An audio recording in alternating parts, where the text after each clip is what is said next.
Welcome, dear listener, to another historical sleep journey. I'm delighted you've joined me tonight as we travel back through the mists of time to one of humanity's earliest and most magnificent civilizations. Tonight, we journey to ancient Babylon, a place where the very foundations of human civilization were being built beneath the warm Mesopotamian sun. As you settle in, I invite you to make yourself comfortable. Perhaps adjust your pillow. Ensure your blanket is just right.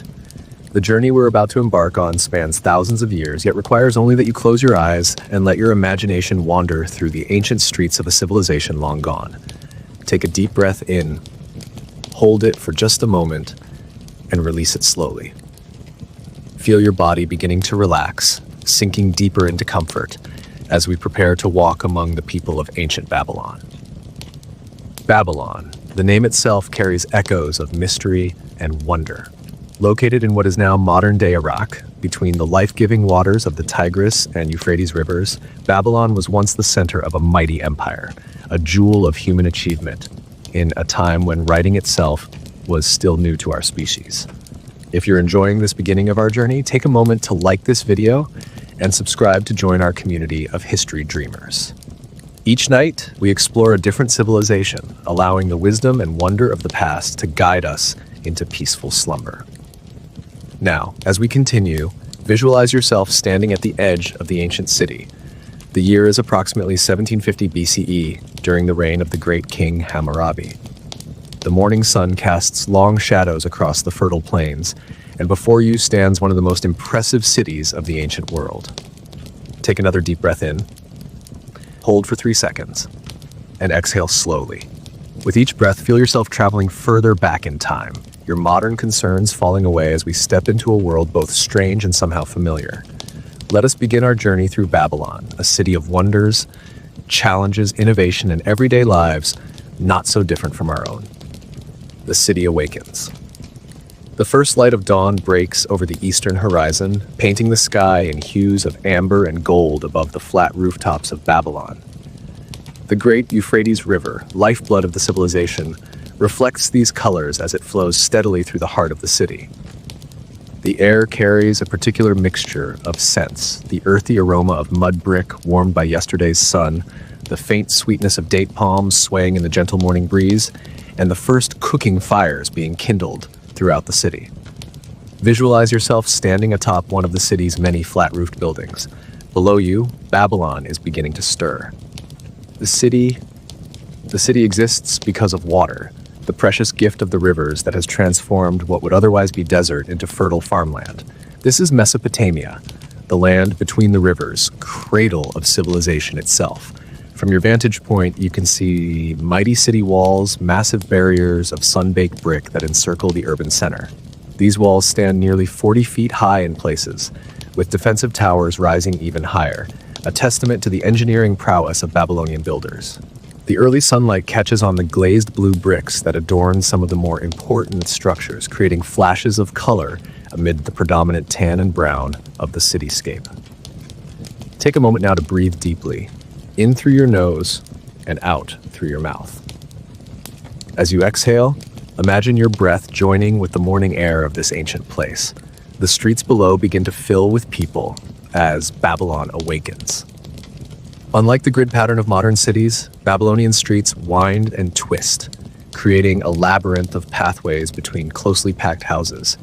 The main avenues are wider, some even paved with stone, but most routes through the city are narrow dirt paths, just wide enough for two people to pass each other with care. The buildings themselves tell stories of daily life and social hierarchy. Most are simple 1- or 2-story structures built of mud brick, their plain exteriors belying the lives lived within. Wealthier homes might boast a small interior courtyard, allowing light and air to circulate through the dwelling. The poorest citizens live in single-room homes, while the truly destitute find shelter where they can, often beneath the awnings of market stalls or in the shadows of temples after the priests have completed their morning rituals. As people emerge from their homes, you notice their clothing, practical garments designed for the heat. Men wear simple tunics reaching to the knee, while women don longer garments that flow to their ankles. The wealthier the individual, the finer the cloth. with the elite adorned in dyed fabrics, a luxury in this age. Most people go barefoot within the city, though leather sandals are common among those who can afford them. The center of Babylon rises above the surrounding buildings, the temple complex dedicated to Marduk, chief god of the Babylonian pantheon. Even from a distance, you can see its stepped ziggurat reaching toward the heavens, a massive structure whose construction required the labor of thousands. Around it cluster the administrative buildings of the priests and officials who govern much of daily life. If you're finding this journey relaxing, remember to subscribe to our channel. Take a moment now if you wish to press that button before we continue deeper into the heart of ancient Babylon. Now close your eyes again and take another slow, deep breath. As you exhale, feel any tension melting away from your shoulders, your neck, your back. We are now fully present in this ancient world, ready to walk its streets and meet its people. The morning call of vendors begins to rise from the marketplace, a cacophony of voices advertising goods from across the known world. The aroma of baking bread wafts through the air, a universal comfort transcending the millennia that separate us from these ancient people. Somewhere nearby, a child laughs, a sound so familiar and unchanged by the passage of time that it creates an immediate connection between you and this distant past. Let us descend from our vantage point and walk among the Babylonians as they begin their day, witnessing firsthand how they lived, worked, and found meaning in their world beneath the Mesopotamian sun. Daily rhythms and routines. As we move through the gradually awakening streets of Babylon, we become immersed in the daily rhythms that have governed life here for generations. The Babylonians measure their days not by mechanical clocks, but by the movement of the sun across the sky and the resulting patterns of light and shadow. Most Babylonians rise before dawn, utilizing the cooler morning hours for their most strenuous tasks. Craftsmen prepare their workshops, merchants arrange their wares, and throughout the residential districts, the women of the household kindle cooking fires for the morning meal. Visualize a typical Babylonian home as we pass through a residential neighborhood. Unlike our modern houses with their many separate rooms, most Babylonian dwellings consist of a few multi-purpose spaces arranged around a central area. The walls, thick and made of mud brick, provide natural insulation against both the scorching summer heat and the occasional winter chill. Take a deep breath now, and as you inhale, imagine drawing in the morning scents of this ancient city. Bread baking in clay ovens, the earthy smell of damp clay being shaped by potters, the occasional waft of incense from smaller household shrines where families have made their morning offerings. The typical Babylonian breakfast is simple but nourishing. Flatbread made from barley flour, perhaps accompanied by dates, yogurt made from goat's milk, and occasionally some form of porridge. For most citizens, meat is a luxury reserved for special occasions or religious festivals, though fish from the rivers is more common. The wealthy, of course, enjoy a more varied diet, with servants preparing elaborate meals featuring imported spices and exotic ingredients. After the morning meal, the city truly comes to life as everyone attends to their assigned tasks. Babylon is a society of specialists, with each person having a designated role that contributes to the greater whole. There are farmers tending the fields outside the city walls, fishermen casting their nets in the Euphrates, weavers creating textiles, potters shaping clay into vessels, metalworkers forging tools and weapons, and scribes keeping the records that allow this complex society to function. Pause for a moment and take another deep, relaxing breath. Feel your body becoming heavier, more relaxed with each exhalation. If your mind begins to wander, gently bring it back to our journey through ancient Babylon. Education in Babylon is highly specialized and primarily vocational. Most children learn their future profession directly from their parents or through apprenticeship. The sons of craftsmen become craftsmen themselves, inheriting not just tools, but generations of accumulated knowledge. Daughters learn household management, textile production, and sometimes specific crafts from their mothers. Formal education exists primarily for a select few, mainly the sons of the elite, who are destined for positions as scribes, priests, or administrators. These fortunate young men attend the Iduba, or tablet house, where they learn the complex cuneiform writing system that is fundamental to Babylonian administration and cultural memory. This writing, pressed into soft clay with reed styluses, records everything from agricultural yields to religious texts to royal decrees. As we pass by one such school, we can hear the repetitive chanting of young scribes memorizing the hundreds of cuneiform signs. Learning to write is no small feat in Babylon. The full mastery of cuneiform requires familiarity with over 600 different signs. The students sit cross-legged on reed mats, clay tablets balanced on their knees as they carefully copy the symbols their teacher has drawn. When they make mistakes, they simply smooth the clay and begin again, an early form of the eraser that won't be invented for thousands of years. If you're enjoying this glimpse into ancient education, please take a moment to like this video. Your support helps our historical sleep journeys reach others seeking this unique blend of learning and relaxation. Now take another deep breath. Hold it for 4 seconds, and release it slowly over 6 seconds. Feel how with each breath you're becoming more connected to this ancient world, more attuned to its rhythms and patterns. By mid-morning, the city's markets are bustling with activity. Babylon sits at the crossroads of important trade routes, making its markets a place where goods from distant lands change hands. In the central marketplace, merchants sell everything from locally grown barley and dates to lapis lazuli from Afghanistan, cedar wood from Lebanon, and exotic spices from India. The air is filled with the sound of haggling. Bargaining is not just expected, but is an art form in itself, with complex social rules governing the process. Currency as we know it doesn't exist yet in Babylon. Instead, values are generally measured in weights of silver, though most everyday transactions involve barter, the exchange of goods and services directly. A potter might trade vessels for the barley he needs to feed his family, while a weaver might exchange textiles for the tools of her trade. As the sun climbs higher in the sky, the heat intensifies. By midday, many Babylonians seek shelter from the scorching sun. This is a time for the main meal of the day, followed by a period of rest for those who can afford to pause their labors.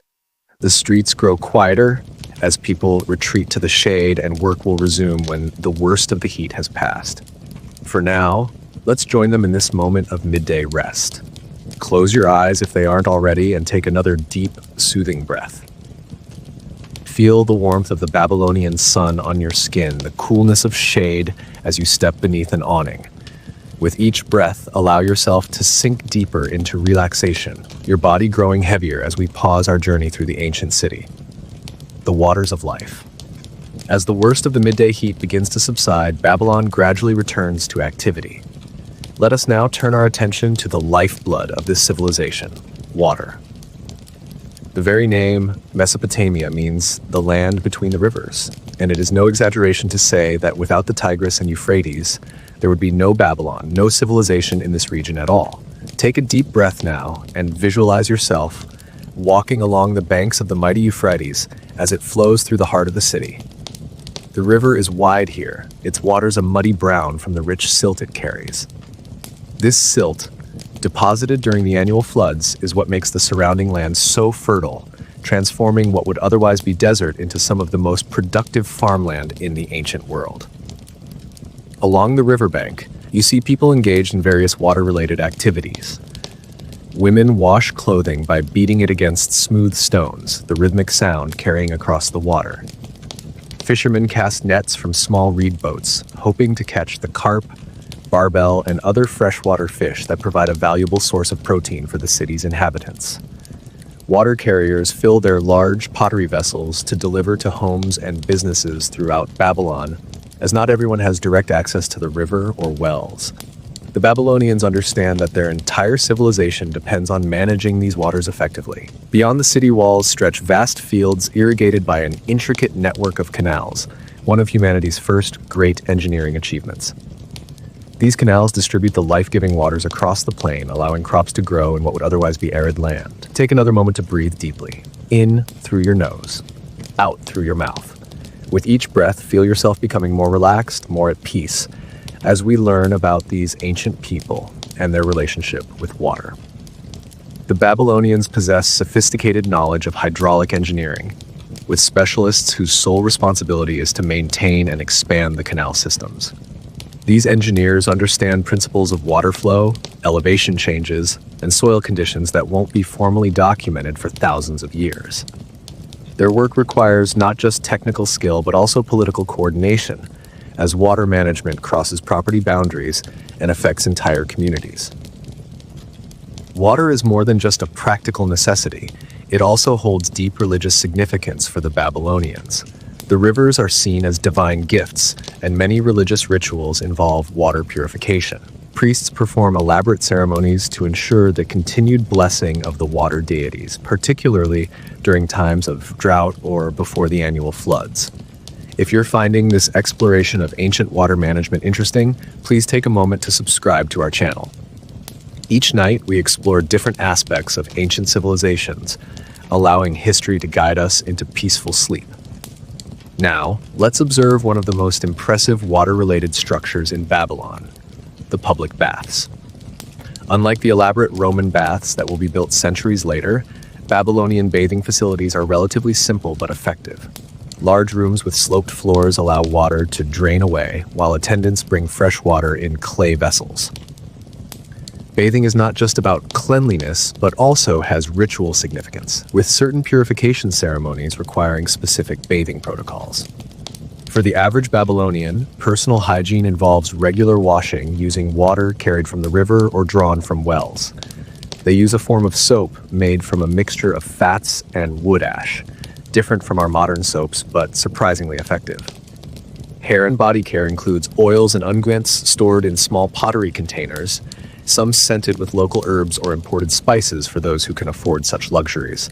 Breathe deeply again, hold for a moment, and release. Feel how with each breath, the stresses of your modern life continue to melt away as we immerse ourselves in this ancient world. Water also powers one of Babylon's most ingenious devices, the shaduf, a simple machine that makes irrigation more efficient. This device consists of a long pole balanced on a post with a counterweight on one end and a bucket on the other. With minimal effort, a farmer can dip the bucket into a canal or river, then use the counterweight to help lift the water to higher ground. This simple but brilliant invention multiplies human strength, allowing one person to move far more water than would be possible by hand alone. As evening approaches, activity around the water sources intensifies. People gather to collect water for the evening meal and night, socializing as they work. The riverbanks become social spaces where news is exchanged, marriages are arranged, and community bonds are strengthened. Water collection, like many daily tasks in Babylon, is not just utilitarian but woven into the social fabric of the community. For now, let us pause by the river as the sun begins its descent toward the horizon. Take a final deep breath by the waters of the Euphrates, feeling the gentle breeze coming off the river, sun up cooling your skin after the heat of the day. With each breath, allow yourself to become even more relaxed, more at peace, as we prepare to explore another aspect of life in this ancient city. The written word, scribes and knowledge. As the day continues, let us turn our attention to one of Babylon's most significant contributions to human civilization, the written word. The Babylonians are heirs to the Sumerian invention of writing, which they have adapted and expanded for their own needs. Their writing system, cuneiform, consists of wedge-shaped marks pressed into soft clay tablets using a reed stylus. Once written, these tablets are dried in the sun or sometimes fired in kilns for permanent record-keeping. Visualize yourself approaching a building near the temple complex. This is the city's main scribal office, where the business of recording and preserving knowledge takes place. The building is larger than most private homes, with several rooms dedicated to different types of records. Inside, scribes sit cross-legged on woven mats, clay tablets resting on their knees, or on low wooden desks before them. Take a deep breath now and observe these knowledge workers of the ancient world. The scribes are predominantly men, having undergone years of rigorous training in the Eduba, tablet house, to master the hundreds of cuneiform signs needed for their profession. Their status in society is significant. They are literate in a world where most people cannot read or write, making them essential intermediaries for both government administration and private business. The scribes work with an impressive array of specialized tools. Their primary instrument is the stylus, typically made from a reed cut to create a triangular end that produces the distinctive wedge-shaped impressions. They also have tools for smoothing the clay, rulers for creating straight lines, and various sized tablets for different types of documents. Breathe deeply again, allow your shoulders to relax, feel your body becoming heavier, more at peace as we explore this ancient world of knowledge and record keeping. The content of the tablets varies tremendously. Some record mundane but essential information: agricultural yields, tax collections, distribution of rations to workers, inventories of temple goods. Others contain legal contracts, sales of land, marriage agreements, adoption records, and loans. Each transaction requires specific formulaic language and often the seal impressions of witnesses, creating a legally binding document recognized by Babylonian courts. Some tablets contain literature, myths, epics, and religious texts that form the cultural foundation of Babylonian society. The most famous of these is the Epic of Gilgamesh, a story older than Babylon itself, which the scribes have copied and preserved. This epic follows the adventures of a semi-divine king seeking immortality, and contains within it an account of a great flood that bears striking similarities to the later biblical story of Noah. If you're enjoying this exploration of ancient writing, I invite you to take a moment to like this video and subscribe to our channel. Your support helps us continue these historical sleep journeys. Now, take another deep breath. Hold it for 4 seconds, and release it slowly over 6 seconds. Feel how with each breath, your body becomes more relaxed, your mind more peaceful. Beyond literature and administrative records, the scribes also preserve and advance scientific knowledge. Babylonian mathematicians have developed sophisticated systems for calculation, including a sexagesimal, base 60 number system. The reason we still divide hours into 60 minutes and circles into 360 degrees today. They have calculated the area of triangles and circles with remarkable accuracy and can solve complex quadratic equations using methods that won't be rediscovered in Europe for thousands of years. Astronomy is another field where Babylonian scribes excel. They meticulously record the movements of celestial bodies, identifying patterns that allow them to predict astronomical events with impressive precision. These records serve both practical purposes, creating calendars to guide agricultural activities, and religious ones, as the movements of heavenly bodies are believed to contain omens and messages from the gods. The Babylonian calendar itself is a remarkable achievement, with scribes carefully tracking the lunar months and periodically adding an extra month to keep the calendar aligned with the solar year. This ensures that agricultural activities and religious festivals occur at the appropriate seasons. Medical knowledge is also preserved in cuneiform, with tablets describing various diseases, their symptoms, and prescribed treatments. Babylonian medicine combines practical observations with supernatural explanations, attributing many illnesses to divine punishment or demonic possession. Still, their pharmacopoeia includes many effective herbal remedies, and their surgeons possess skills that won't be equaled in Europe until the Renaissance. Take another moment to breathe deeply, in through your nose, out through your mouth. As you exhale, imagine releasing any tension you might be holding in your body, sinking deeper into relaxation as we continue our exploration of ancient knowledge. Perhaps most consequential for daily life is the recording of laws. During the reign of King Hammurabi, the famous Code of Hammurabi was created, one of history's earliest comprehensive legal codes. Inscribed on a large stele, stone pillar, and reproduced on clay tablets, this code establishes a framework of an eye for an eye justice, while also recognizing distinctions based on social class. The very concept of written law, rather than arbitrary decisions by rulers, represents a significant advancement in human governance. As the day progresses, we notice a merchant entering the scribal office. He has conducted business with a trader from a distant city and needs the transaction recorded. The scribe prepares a fresh clay tablet, smoothing its surface with a flat tool. As the merchant dictates the details of the transaction, the scribe's hand moves swiftly, pressing the reed stylus into the soft clay to create the precise wedge patterns of cuneiform. When complete, both the merchant and the foreign trader press their cylinder seals into the clay, rolling them to leave distinctive impressions that serve as their signatures. This transaction, now recorded, will be legally binding. The tablet will be dried, cataloged, and stored, becoming part of the vast archive of business records that helps keep Babylon's complex economy functioning. Should disputes arise later, this tablet will be retrievable as evidence of the agreed-upon terms. For now, let us leave the scribes to their important work. Take a final deep breath as we prepare to explore another aspect of Babylonian life. Feel yourself becoming even more relaxed, more at peace, as our journey through this ancient civilization continues. Markets and trade. As the afternoon progresses, let us make our way to the heart of Babylon's economic life, its bustling markets. Babylon stands at the crossroads of important trade routes connecting Mesopotamia to distant lands, making it a center of commerce where goods from across the known world change hands. Visualize yourself approaching the main marketplace near the city center. The narrow streets suddenly open into a large square filled with activity. Hundreds of people move about. Merchants behind their stalls, customers examining goods, porters carrying heavy loads, and guards keeping watchful eyes for thieves. The noise is considerable, a cacophony of voices haggling in several languages, the cries of vendors advertising their wares, and the occasional braying of donkeys delivering goods. Take a deep breath and notice the rich tapestry of scents filling the air. The earthy aroma of fresh produce, the sharp tang of metal from the blacksmith's quarter, the sweet smell of dates and honey, the pungent odor of leather being worked, and the exotic fragrances of imported spices and incense. The marketplace is organized roughly by type of goods.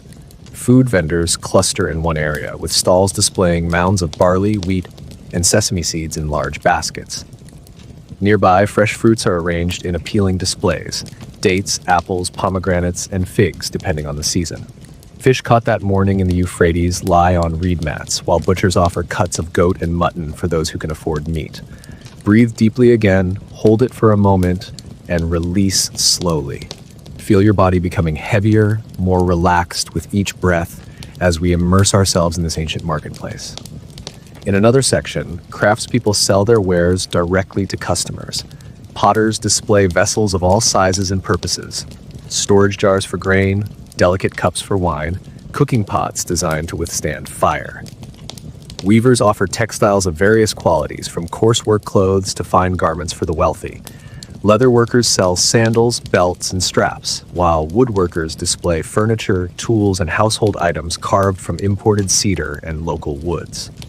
The most valuable goods are found in the covered portion of the market, where security is tighter. Here, merchants offer luxury items: jewelry crafted from silver and gold, ornaments of lapis lazuli imported from far-off Afghanistan, carved ivory from Egypt, and fine woolens from the mountains. These merchants cater primarily to the elite of Babylonian society: priests, officials, wealthy landowners, and successful merchants. If you're finding this market exploration relaxing, I invite you to take a moment to subscribe to our channel. Each night, we journey to different historical settings, letting the past guide us into peaceful sleep. Now take another deep breath, and as you exhale, let any remaining tension melt away from your body. Unlike our modern markets with fixed prices, haggling is not just common in Babylon, it's expected. The initial price offered by a merchant is almost always higher than what they ultimately hope to receive, and the social dance of negotiation follows established patterns. Too little haggling might be seen as foolish or even insulting, while too aggressive negotiation can cause offense. Successful merchants are skilled psychologists, reading their customers and adjusting their approach accordingly. Currency, as we understand it, doesn't yet exist in Babylon. Instead, silver serves as a standard of value measured by weight rather than minted into coins. For major purchases, small pieces of silver might change hands, carefully weighed on scales that merchants keep close at hand. Most everyday transactions, however, involve barter, the direct exchange of goods and services based on their commonly understood values. This system requires complex mental calculations. If a potter wants to purchase grain, but the grain merchant has no need for pottery, a third party might need to be found to complete the transaction. Professional money changers facilitate more complicated trades, taking a small percentage as their fee. Breathe deeply again, feel the heaviness in your limbs, the peaceful rhythm of your breathing as we continue our market exploration. Not all commerce happens within the formal marketplace. Throughout the city, small shops attached to craftspeople's homes sell goods directly to customers. Some vendors wander the streets, calling out their wares. Water sellers with heavy clay vessels, food vendors with ready-to-eat items, and peddlers offering small household goods. The marketplace is more than just a place of commerce. It's a social hub where news travels, relationships are formed, and community bonds are strengthened. Political announcements are made here, rumors spread, and strangers from distant lands bring tales of the world beyond Babylon's walls. Foreign merchants add diversity to the marketplace. Here you might encounter traders from Elam to the east, Assyrians from the north, Canaanites from the west, and occasionally even merchants who have traveled the long route from Egypt. Each brings distinctive goods and carries news of distant lands, expanding the Babylonian worldview. Take another deep breath, hold it for 4 seconds, and release it slowly over 6 seconds. Feel how with each breath, you become more relaxed, more at peace in this ancient setting. As the day begins to wane, the market reaches its peak of activity. People who have been working throughout the day come to purchase items for the evening meal. Bargaining becomes more intense as merchants seek to sell perishable goods before closing, often offering better prices rather than having food spoil overnight. Trade in Babylon extends far beyond the daily market. The city is part of a vast commercial network stretching from the Mediterranean to the Persian Gulf and beyond. Professional merchants organize caravans of donkeys to transport goods overland, while others use boats to move heavier items along the rivers. These long-distance traders deal in bulk commodities, metals, timber, textiles, and grains, as well as luxury goods like precious stones, exotic spices, and fine crafts. Such extensive trade requires sophisticated financial arrangements. Merchants form partnerships to share risks and profits, while others specialize in providing credit for major expeditions. Clay tablets record these arrangements in detail, creating legally binding contracts that can be enforced by Babylonian courts if disputes arise. For now, let us leave the marketplace as vendors begin packing away their unsold goods. Take a final deep breath, feeling the peaceful rhythm of your breathing as we prepare to explore another aspect of life in ancient Babylon, the gods of Babylon.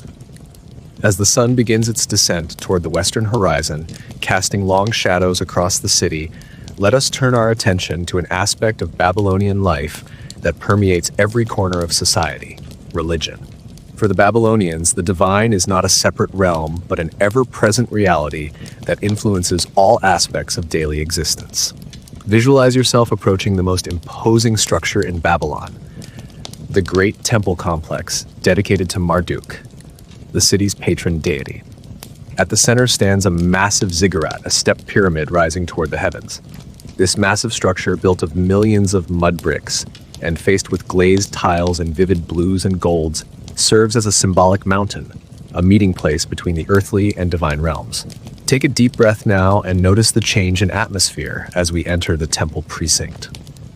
The bustling noise of the city gives way to a more measured pace. Temple attendants move with deliberate steps, performing rituals that have remained largely unchanged for centuries. The air is fragrant with the sweet smell of burning incense and offerings.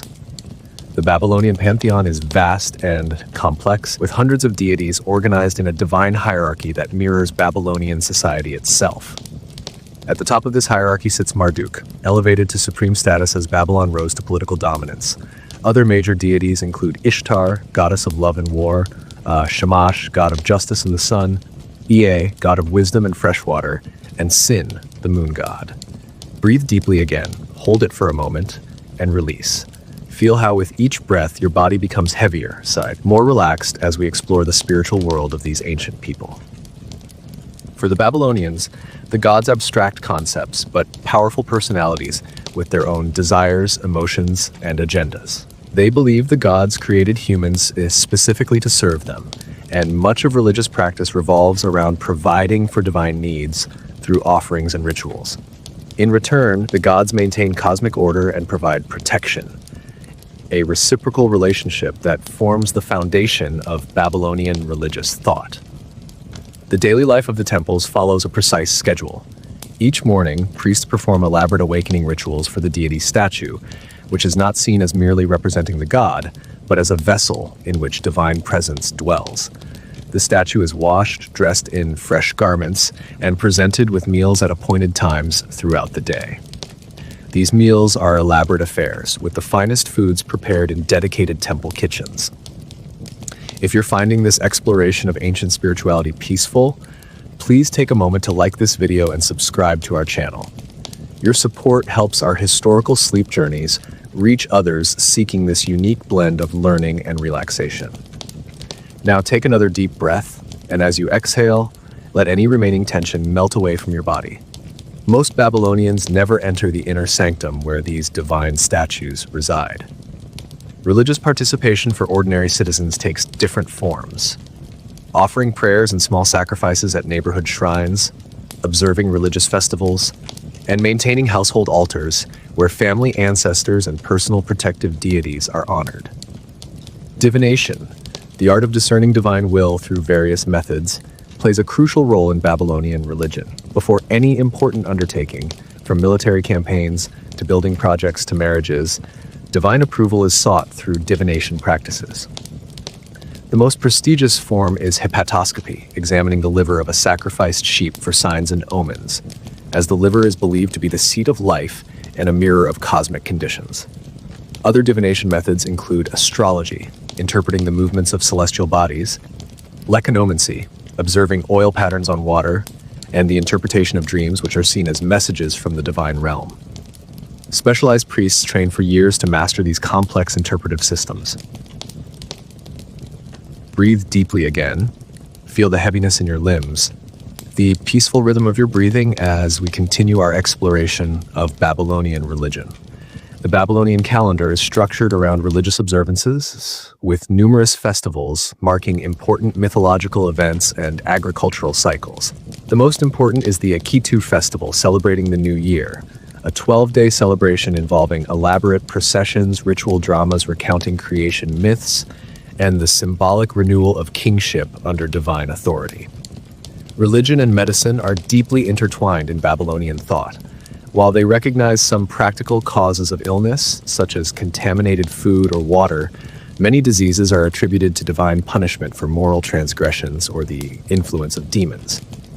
Healing often involves both practical remedies, herbal medicines, surgical procedures, and dietary adjustments, and spiritual interventions such as prayers, exorcisms, and protective amulets. Similarly, religion and science exist on a continuum rather than as separate domains. Babylonian astronomy, with its meticulous observation of celestial movements, serves both practical purposes, creating accurate calendars, and religious ones, as the movements of heavenly bodies are interpreted as divine communications. Their advanced mathematics develops partly in service to religious concerns, such as designing temples according to cosmologically significant proportions. Take another deep breath, hold it for 4 seconds, and release it slowly over 6 seconds. Feel how, with each breath, you become more deeply relaxed, more at peace in this ancient setting. As evening approaches, we observe one of the daily temple rituals. Priests in long ceremonial robes ascend the ziggurat, carrying torches to light the sacred fires that will burn through the night. Their chanted prayers rise with the smoke, carrying the community's collective hopes and fears to the divine realm. Below, in the temple courtyard, musicians play harps, lyres, and drums, creating rhythmic accompaniment to the sacred proceedings. For the average Babylonian, religious observance is not separate from daily life, but woven into its fabric. A farmer might offer a prayer to the weather god before planting. A merchant might make a small sacrifice for a successful journey. A pregnant woman might wear an amulet invoking the protection of birth goddesses. These countless small acts of devotion reflect a worldview in which the divine is ever present, influencing every aspect of human existence. For now, let us leave the temple precinct as evening rituals continue. Take a final deep breath, feeling the peaceful rhythm of your breathing as we prepare to explore another aspect of life in ancient Babylon. And if you're finding yourself drifting towards sleep already, that's perfectly fine. Allow yourself to be carried away by the gentle currents of history, floating between our world and ancient Mesopotamia, the king and his law. As twilight settles over Babylon, let us turn our attention to how this vast civilization is governed. At the pinnacle of Babylonian society stands the king, a figure of tremendous importance who serves as both political ruler and religious intermediary between the people and their gods. Visualize the royal palace complex near the center of the city. Unlike the soaring height of the ziggurat, the palace impresses through its horizontal expanse. A sprawling compound of courtyards, reception halls, administrative offices, and private quarters. Guards in polished bronze helmets stand at attention near the main entrance, their spears catching the last rays of the setting sun. Take a deep breath now and imagine the atmosphere of power and authority that surrounds this place. The walls are adorned with colorful murals depicting royal hunts, military victories, and religious ceremonies. Carved reliefs show the king in various roles as warrior, priest, judge, and divinely appointed ruler. During the time of our visit, Babylon is ruled by one of its greatest kings, Hammurabi, whose name will echo through history primarily for his remarkable legal code. Unlike many rulers who came before and after him, Hammurabi is remembered not just for military conquests, but for bringing systematic law and administration to his realm. Breathe deeply again, hold it for a moment, and release. Feel how with each breath, your body becomes heavier, more relaxed as we explore how this ancient society was governed. The Babylonian concept of kingship differs significantly from our modern understanding of leadership. The king is not merely a political figure, but a divinely appointed shepherd of his people. His authority comes directly from the gods, particularly Marduk, and his primary responsibility is to ensure divine favor by maintaining justice, defending the realm, and performing necessary religious rituals. Yet Babylonian kingship is not absolute in the way later monarchies will be. The king operates within constraints. Religious traditions, the influence of powerful temple priesthoods, the practical need to maintain support from military leaders and noble families, and increasingly the framework of written law itself. If you're finding this exploration of ancient governance restful, I invite you to take a moment to like this video. Your support helps our historical sleep journeys reach others seeking this blend of learning and relaxation. Now, take another deep breath. And as you exhale, let any remaining tension melt away from your body. Hammurabi's most enduring legacy is his famous legal code, one of the earliest comprehensive legal frameworks in human history. Near the central marketplace stands a copy of this code inscribed on a large stone stele. The original stands over 7 feet tall with the legal text written in cuneiform covering its surface. At the top is a relief carving showing Hammurabi receiving the authority to create laws from Shamash, the god of justice. The Code of Hammurabi contains 282 laws governing many aspects of daily life. Some of these laws might seem harsh to modern sensibilities. Following a principle often summarized as an eye for an eye, the punishment should mirror the crime. Yet for its time, the code represents a significant advancement in legal thinking. By establishing clear, public laws with specific penalties, it limits arbitrary punishment and creates a framework for more consistent justice. Breathe deeply again. Feel the heaviness in your limbs, the peaceful rhythm of your breathing as we continue exploring Babylonian governance. The laws themselves reveal much about Babylonian society and its values. Property rights are protected through severe penalties for theft. Family relations are regulated through laws on marriage, divorce, inheritance, and adoption. Professional standards are maintained through laws holding builders, doctors, and other specialists accountable for their work. The code even addresses agricultural matters such as land management and irrigation rights. Significantly, the code recognizes social stratification, with different penalties depending on whether the parties involved are owilim, free citizens, mushkinam, commoners or dependent persons, or wardom, slaves. While this reinforces social hierarchy, the very existence of legal protections for all classes, including some rights for slaves, represents a more systematic approach to justice than what existed in many contemporary societies. The administration of this legal system requires a complex bureaucracy. Professional judges, often priests with legal training, hear cases in public areas such as city gates or temple courtyards. Court scribes record proceedings and verdicts on clay tablets, creating a body of case law that guides future decisions. For the most serious cases or appeals, the king himself might serve as final arbiter. Take another deep breath.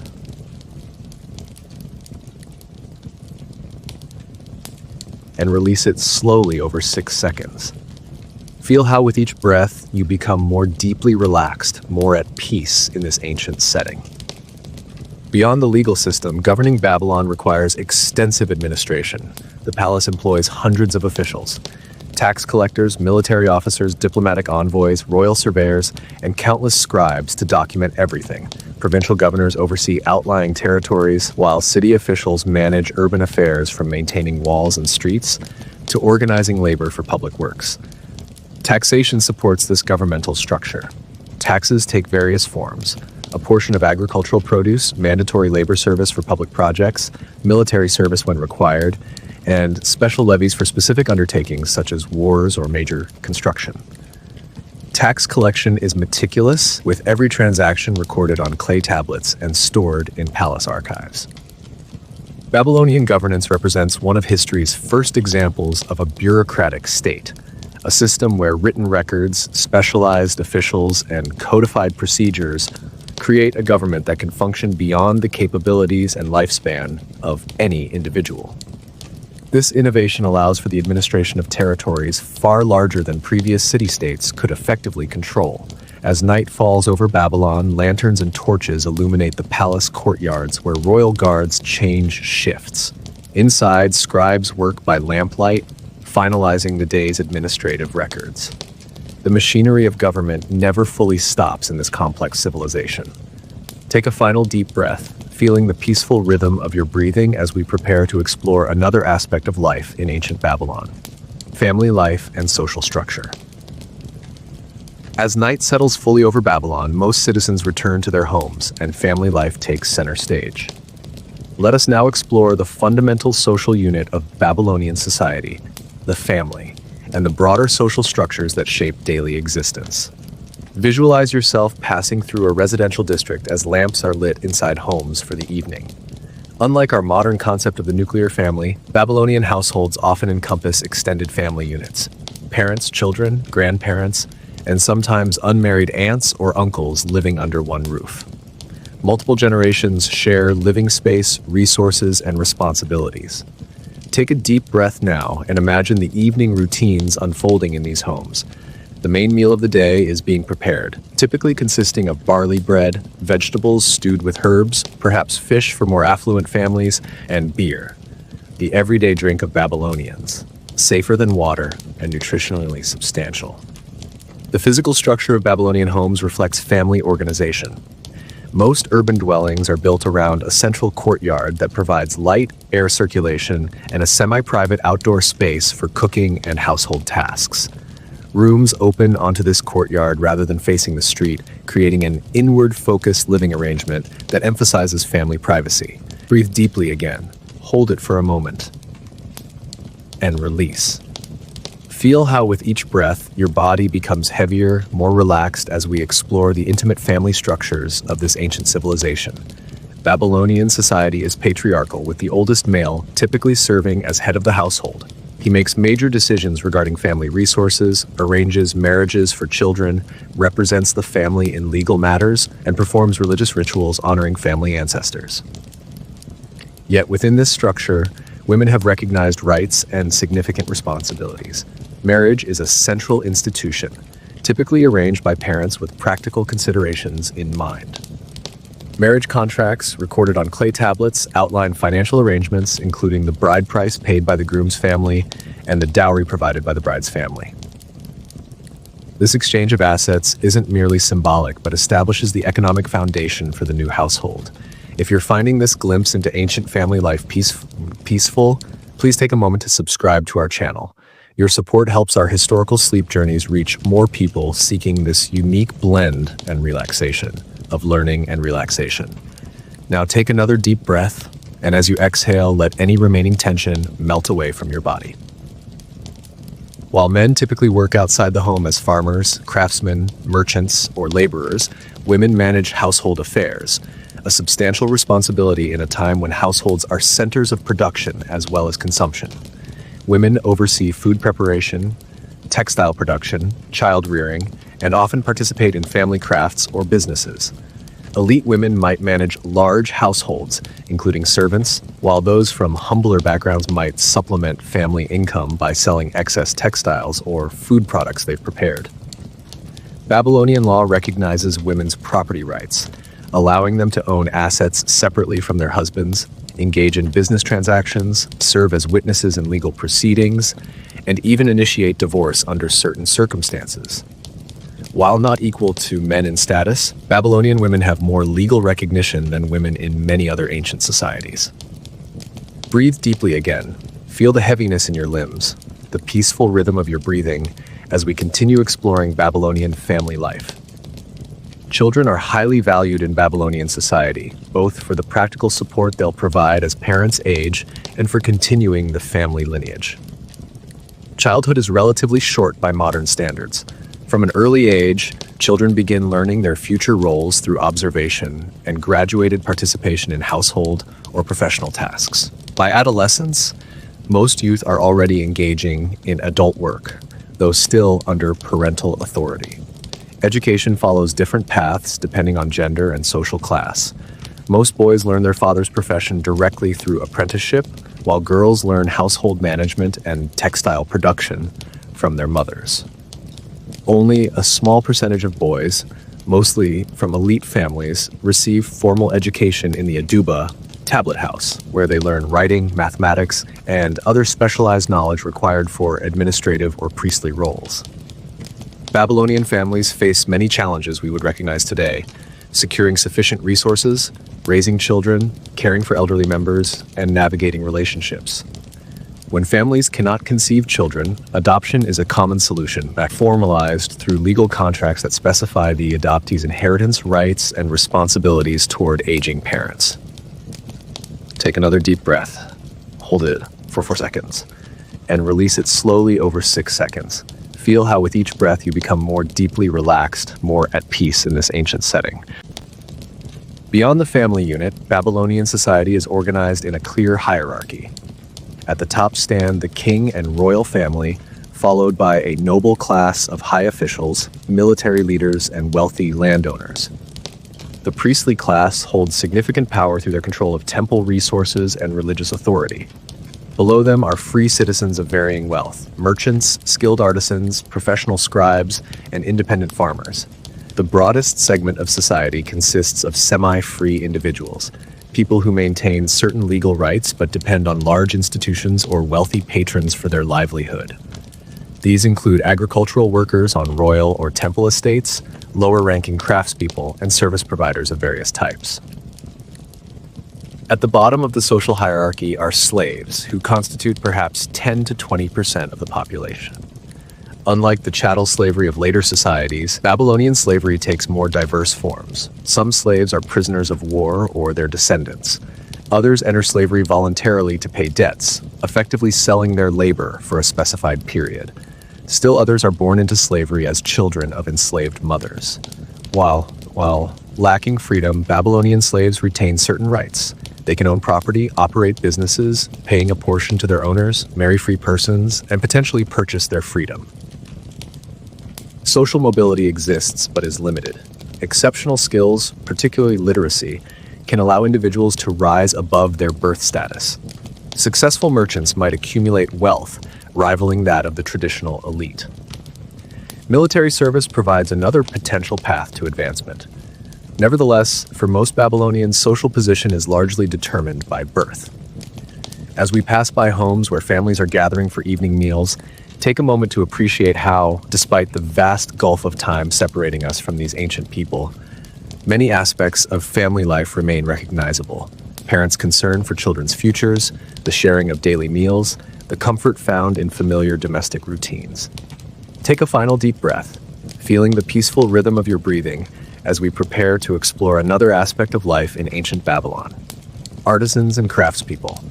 As night fully embraces Babylon, oil lamps and torches create pools of light throughout the city. Yet in some quarters, work continues despite the late hour. Let us visit the craftspeople's district, where artisans of various specialties create the material goods that make Babylonian civilization possible. Visualize yourself approaching a potter's workshop. Even at this hour, the light of a kiln glows from within, and we can hear the rhythmic sounds of clay being worked. The potter is taking advantage of the cooler night hours to fire a batch of vessels that were shaped and dried during the day. Take a deep breath now and notice the distinctive sense of this creative space, the earthy smell of wet clay, the sharper odor of the kiln fire, and the faint traces of glazes and pigments used to decorate finished pieces. Pottery is among the most essential crafts in Babylon, producing the containers needed for storing food and liquids, cooking vessels, tableware, oil lamps, and even writing surfaces in the form of clay tablets. The potter's wheel, a revolutionary technology, allows for the creation of symmetrical vessels with unprecedented speed and precision. Breathe deeply again. Hold it for a moment and release. Feel how with each breath your body becomes heavier, more relaxed as we explore the world of ancient artisans. The potter demonstrates his craft, placing a lump of prepared clay on the wheel, which an apprentice keeps spinning by pushing a lower disc with his foot. With practiced hands, the potter centers the clay, then presses his thumbs into the middle to create an opening. As the wheel turns, he draws the clay upward and outward, transforming the shapeless mass into a graceful jar. The entire process takes just minutes, the result of years of practice and inherited knowledge. Once formed, vessels are set aside to dry before firing in the kiln. Some will remain their natural reddish-brown color, while others will receive decorative treatments, incised patterns, applied relief decorations, or colored glazes. The knowledge of glaze chemistry, allowing potters to create vivid blues and greens through the use of copper compounds, represents sophisticated technological understanding. If you're finding this exploration of ancient crafts peaceful, I invite you to take a moment to like this video.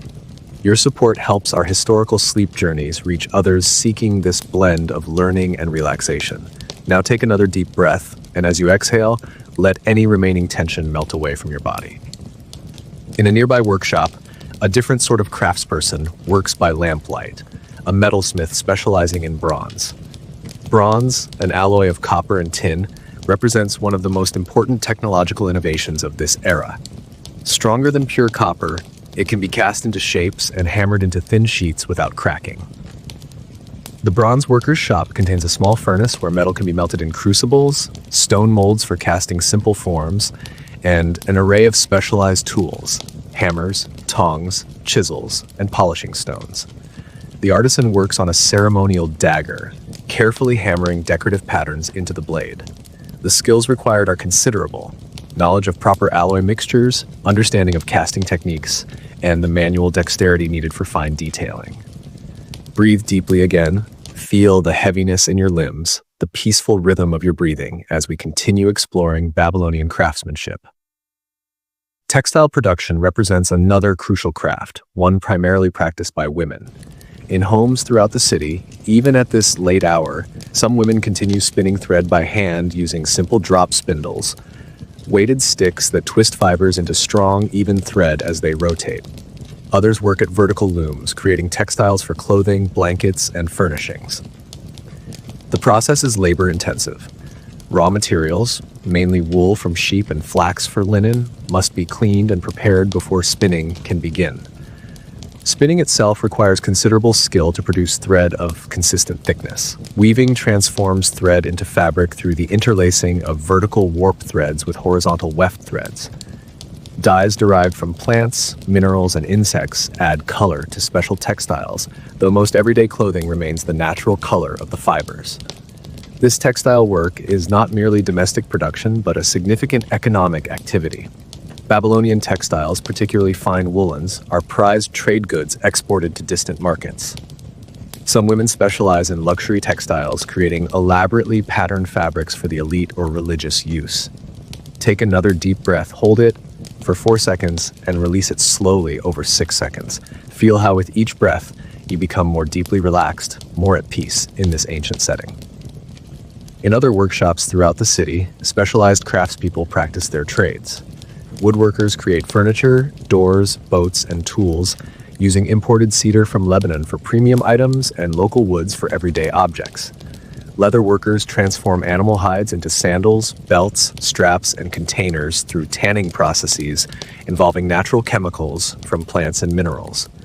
Stone carvers work with imported hard stones to create cylinder seals, small carved cylinders that, when rolled across clay, leave a distinctive impression serving as a personal signature. These tiny objects often display remarkable artistry, with detailed scenes of religious rituals, mythological events, or natural motifs carved in reverse, so they appear properly in the impression. Jewelry makers combine goldsmithing with lapidary skills, creating ornaments that serve both decorative and status-marking functions. Gold, silver, lapis lazuli, carnelian, and other semi-precious stones are fashioned into earrings, necklaces, and pins that display considerable technical sophistication, granulation, filigree, and stone-setting techniques that require specialized knowledge and steady hands. All these crafts follow similar social patterns. Most artisans learn their trade through apprenticeship, often beginning in childhood within a family context. Skills are transmitted across generations, with techniques refined and improved incrementally. While innovation occurs, it happens slowly, with successful new methods gradually incorporated into traditional practice. Crafts are frequently organized into districts, with similar workshops clustered together. This arrangement facilitates sharing resources like fuel for kilns or furnaces, ease of accessing raw materials, management of waste products, and the transmission of knowledge between practitioners. It also allows for specialization, with different workshops focusing on particular products or techniques within the broader craft. As these artisans work into the night, completing special commissions or catching up on production, take a moment to appreciate how their skilled hands create the material foundation of Babylonian civilization, from humble cooking pots to magnificent temple decorations. Take a final deep breath, feeling the peaceful rhythm of your breathing as we prepare to explore another aspect of life in ancient Babylon.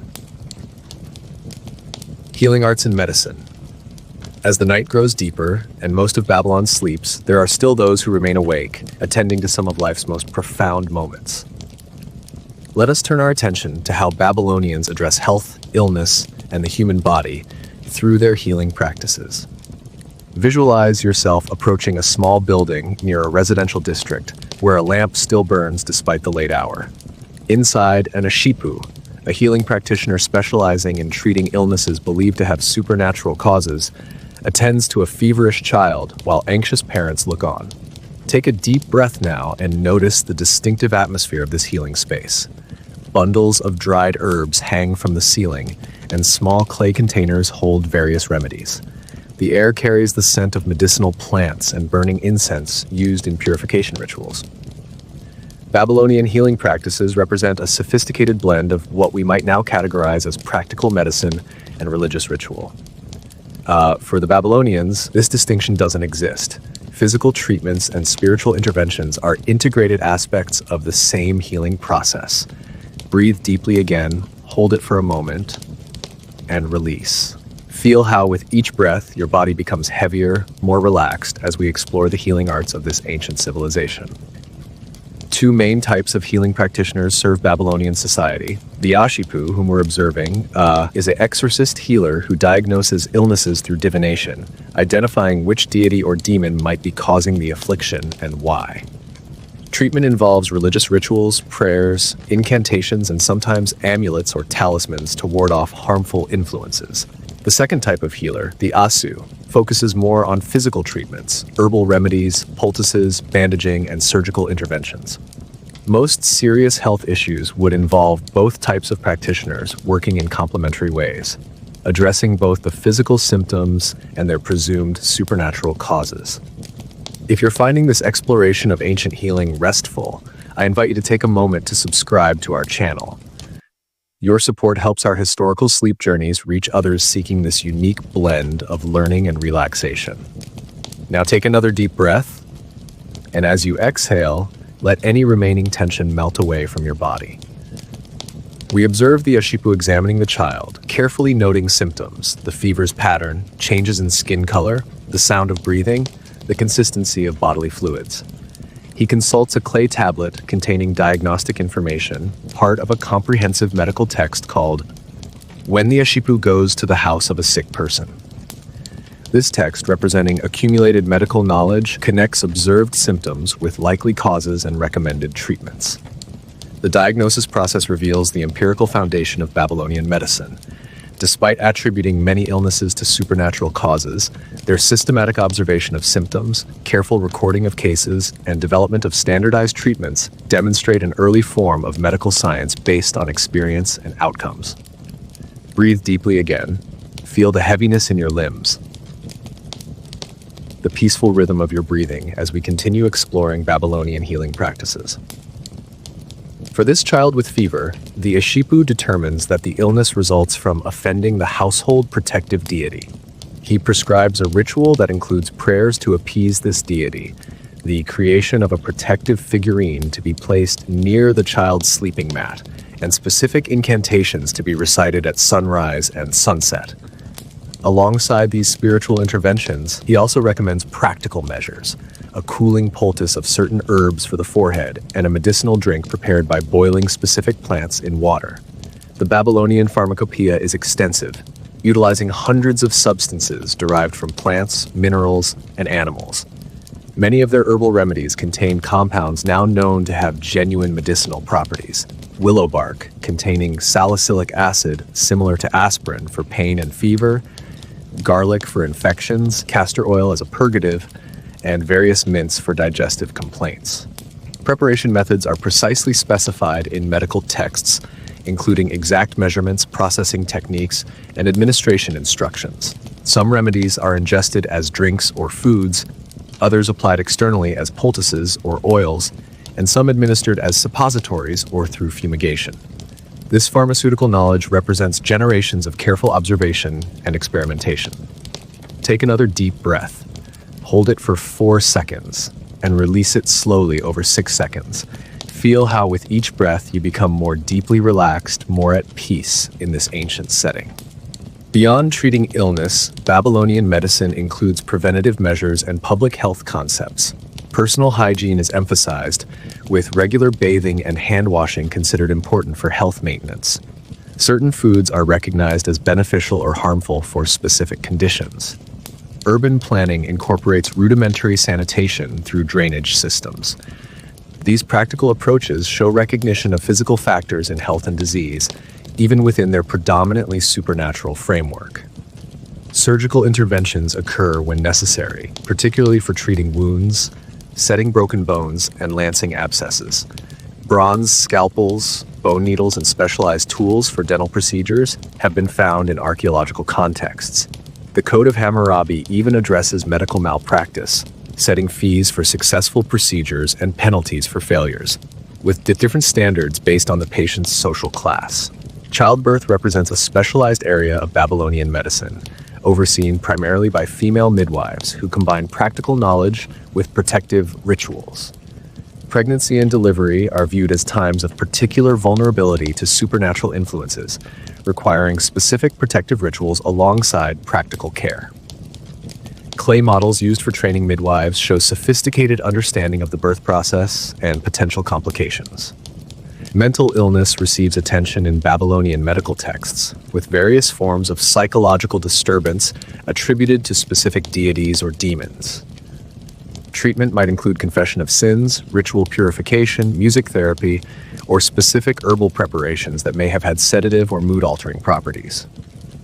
As we leave the healer's house, the child, now resting more comfortably after receiving both ritual attention and practical remedies, we recognize a healing tradition that, while based on premises different from modern medicine, nevertheless contains significant empirical wisdom and genuine therapeutic interventions. Take a final deep breath, feeling the peaceful rhythm of your breathing, as we prepare to explore another aspect of life in ancient Babylon. Leisure and entertainment. The deepest part of night has now settled over Babylon.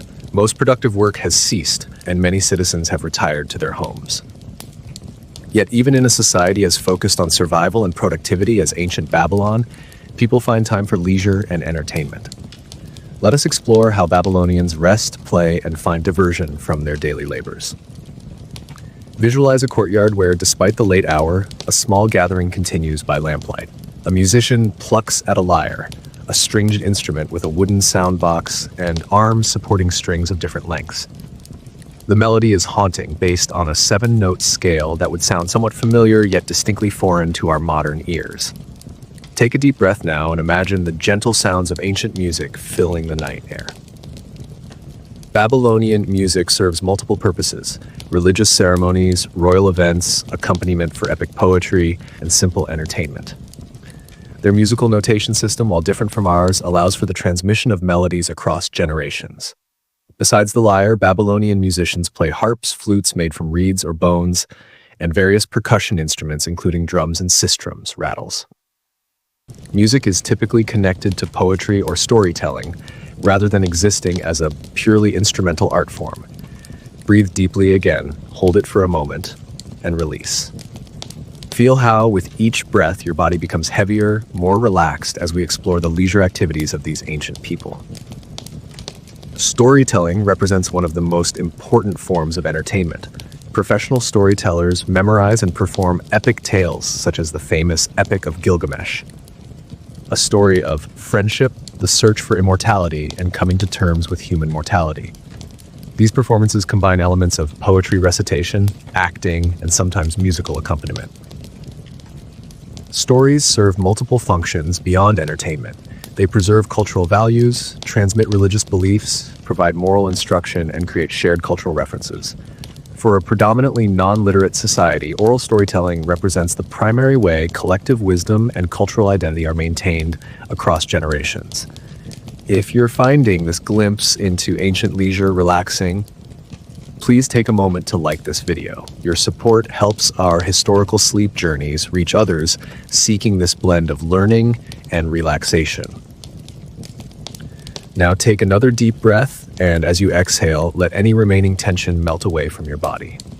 Board games provide another popular form of entertainment.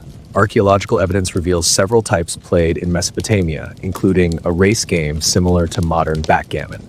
This game, played on a wooden board with marked squares, uses dice, often made from knuckle bones, to determine movement of playing pieces. Strategic thinking combines with chance, creating an engaging diversion that also helps develop mathematical thinking and planning skills. Physical competitions and sports also occur, though often connected to military training or religious festivals rather than pure recreation. Wrestling appears frequently in Mesopotamian art and literature, suggesting its popularity. Hunting, while primarily a practical skill and royal privilege, also serves as a form of sport for those permitted to participate. Breathe deeply again. Feel the heaviness in your limbs, the peaceful rhythm of your breathing as we continue exploring Babylonian leisure activities. Festivals provide the most significant opportunities for community entertainment and a break from routine labor. The Babylonian calendar includes numerous religious festivals, some lasting several days, when normal work ceases and communities engage in collective celebration. The most important of these is the Akitu, or New Year Festival, a 12-day celebration marking the beginning of spring. This festival includes religious processions, ritual dramas reenacting creation myths, feasting, music, and dance. For ordinary Babylonians, such festivals provide rare opportunities to witness spectacular displays, consume special foods and drinks, and temporarily step outside the constraints of daily life. Feasting itself constitutes an important leisure activity, particularly for marking significant personal events. Marriages, births, and funerals all involve communal meals that strengthen social bonds. These occasions feature special foods, more abundant meat than everyday meals, increased consumption of beer and wine, and entertainment in the form of music or performances. Take another deep breath.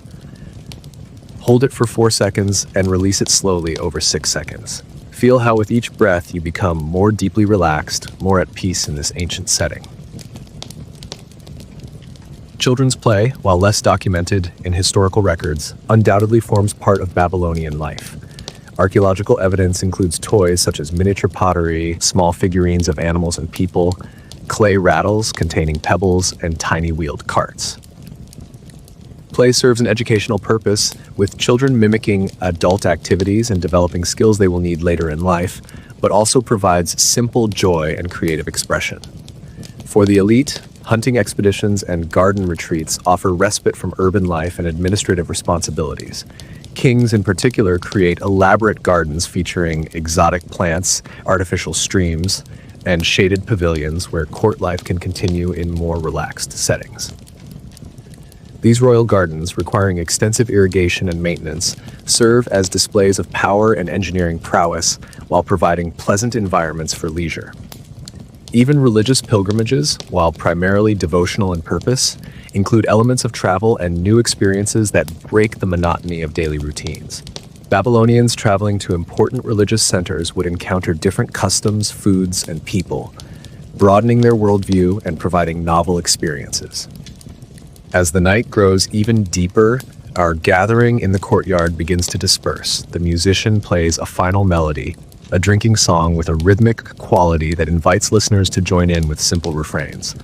The communal nature of the experience, shared stories, music, and presence creates bonds that help sustain the community through the challenges of daily life. Take a final deep breath, feeling the peaceful rhythm of your breathing as we prepare to explore another aspect of life in ancient Babylon. Agriculture and food night has now fully embraced Babylon, but soon the eastern sky will begin to lighten with the promise of a new day.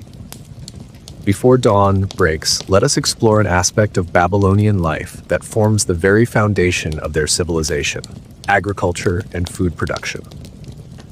Visualize yourself standing at the edge of the city as the first hint of dawn appears on the horizon.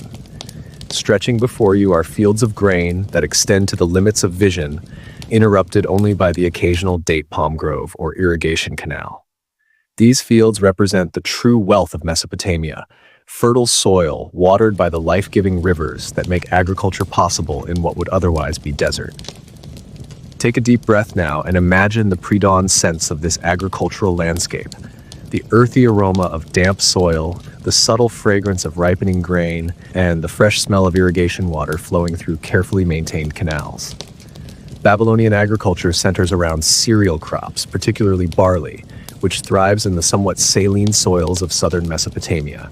Wheat is also cultivated, though in smaller quantities. These grains form the backbone of the Babylonian diet, providing the bulk of calories through bread, porridge, and beer, three staple forms of grain consumption. Breathe deeply again. Hold it for a moment and release. Feel how with each breath, your body becomes heavier, more relaxed as we explore the agricultural practices that sustain this ancient civilization. As first light begins to illuminate the landscape, we can see farmers already making their way to the fields. Agricultural work is dawn to dusk labor, especially during critical seasons of planting and harvest. Most agricultural workers aren't independent farmers, but rather laborers working on lands belonging to temples, the palace, or wealthy landowners. They receive rations for their work, sometimes supplemented with small plots they can cultivate for their own use. The agricultural cycle follows a seasonal rhythm that has shaped Mesopotamian life for thousands of years. Fields are prepared in autumn after the worst heat of summer has passed. Plowing is performed using wooden plows pulled by oxen, breaking up the soil to prepare it for seeding. Seeding follows with grain distributed across the freshly turned earth. If you're finding this glimpse into ancient agriculture peaceful, I invite you to take a moment to subscribe to our channel. Your support helps our historical sleep journeys reach others seeking this unique blend of learning and relaxation. Now, take another deep breath, and as you exhale, let any remaining tension melt away from your body. The true genius of Mesopotamian agriculture lies in its irrigation systems. In a region where annual rainfall is insufficient for reliable crops, Babylonians have developed sophisticated methods for distributing river water to fields. Main canals branch from the rivers, with progressively smaller channels distributing water where needed. Dikes and sluice gates control water flow, while shaduf devices, a counterweighted lever system, lift water from lower to higher elevations. This irrigation infrastructure requires massive collective effort to create and maintain. Canals must be regularly dredged to remove silt, banks reinforced to prevent erosion, and water flow carefully managed to ensure fair distribution. This necessity for coordination contributes to the development of centralized authority and administrative systems that characterize Babylonian civilization. Breathe deeply again, feel the heaviness in your limbs, the peaceful rhythm of your breathing as we continue exploring Babylonian agriculture and food. Beyond grains, other important crops include legumes such as lentils and chickpeas, which provide protein and help maintain soil fertility. Vegetable gardens produce onions, garlic, leeks, lettuce, cucumbers, and various herbs. Fruit cultivation centers around the date palm, a remarkably versatile plant providing dates for food, fronds for construction, and sap that can be fermented into palm wine. Other fruits include apples, pomegranates, figs, and grapes. Livestock raising complements crop production. Sheep and goats provide wool, milk, meat on special occasions, and manure for fertilizer. Cattle serve primarily as draft animals for plowing and transportation, though they also supply milk, meat, and hides. Pigs, easier to raise in settled conditions than ruminants, provide an important source of meat for those not prohibited from consuming pork for religious reasons. Take another deep breath. Hold it for 4 seconds, and release it slowly over 6 seconds. Feel how with each breath you become more deeply relaxed, more at peace in this ancient setting. As dawn breaks fully over the fields, we see more clearly the agricultural landscape shaped by generations of human labor. Field boundaries are marked by simple stones or ridges, with each plot carefully measured and recorded in temple or palace archives. Scattered throughout the cultivated areas are small shelters where farmers can rest in the shade during the intense midday heat or store tools temporarily. The Babylonian diet reflects this agricultural system. For most citizens, meals center around barley bread, the staff of life. This is not the light, leavened bread familiar to us today, but rather a denser flatbread, often baked on the sides of a clay oven or on hot stones. Bread is accompanied by a porridge or gruel made from cracked or ground grains mixed with water, and sometimes enriched with dates, milk, or oil. Beer completes the triad of grain-based foods, providing not just hydration but significant nutrition. Babylonian beer differs substantially from modern varieties. Thicker, less alcoholic, and often consumed through straws to filter out grain particles. It's produced by partially baking barley bread, then crumbling it into water with added malted grains to ferment. This daily beverage is safer than water from many sources and contributes essential B vitamins to the diet. As sunrise fully illuminates the agricultural landscape, take a moment to breathe deeply. Hold it, and release slowly. Feel yourself becoming even more relaxed as we continue our exploration of Babylonian foodways. Vegetables and legumes provide crucial dietary diversity, with onions and garlic featured prominently as both food and medicine. Lentils and chickpeas offer protein complementary to the grains, often prepared as stews or porridges, seasoned with herbs. Wild plants, gathered from uncultivated areas, supplement cultivated crops, providing both additional nutrients and flavor variety. Fruits, particularly dates, offer sweetness in a world without refined sugar. Dates serve multiple culinary purposes. Eaten fresh or dried, pressed into cakes for storage and travel, or used as a sweetening agent in other dishes. Date syrup, produced by boiling and straining, creates a thick, sweet liquid that preserves well and can be used in various preparations. For most Babylonians, meat consumption is limited, reserved primarily for special occasions and religious festivals. Fish, more readily available from the rivers, provides a more common animal protein source. Preserved fish, dried, salted, or smoked, allows for storage and transport away from the rivers. Dairy products, particularly from goats and sheep, include a variety of yogurts, fresh cheeses, and clarified butter, contributing valuable fats and proteins to the diet. If you're finding this exploration of ancient food relaxing, I invite you to take a moment to like this video. Your support helps our historical sleep journeys reach others seeking this blend of learning and relaxation. Now take another deep breath, and as you exhale, let any remaining tension melt away from your body. Food preservation in a hot climate without refrigeration presents significant challenges. Various techniques extend food viability, drying fruits and vegetables in the intense Mesopotamian sun, smoking or salting meat and fish, fermenting dairy into more stable forms, and storing grains in specialized containers designed to protect against moisture and pests. Large clay jars, sometimes lined with bitumen for waterproofing, store liquids such as oils, wine, and beer. The Babylonian approach to cooking balances practical constraints with culinary creativity.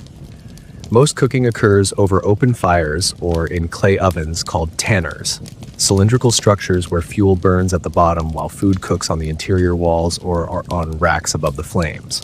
Stews simmer in pottery vessels, bread bakes against hot clay surfaces, and skewered meats grilled directly over flames on special occasions. Breathe deeply again. Feel the heaviness in your limbs, the peaceful rhythm of your breathing as we continue exploring Babylonian food culture. Cuneiform tablets preserve some of humanity's earliest recipes, though these are primarily for special dishes rather than everyday cooking. These recipes reveal sophisticated culinary techniques, multiple cooking methods, complex seasoning with herbs and spices, and careful attention to texture and presentation for ceremonial meals. Spices and flavorings include both local herbs and imported luxuries. Garlic, onions, and leeks form the foundation of many savory dishes. Local herbs such as coriander and mint add freshness, while imported spices, primarily from regions to the east, provide exotic flavors for those who can afford them. Salt, harvested from evaporated water or mined from deposits, serves as both preservative and seasoning. Food does not merely sustain life in Babylon.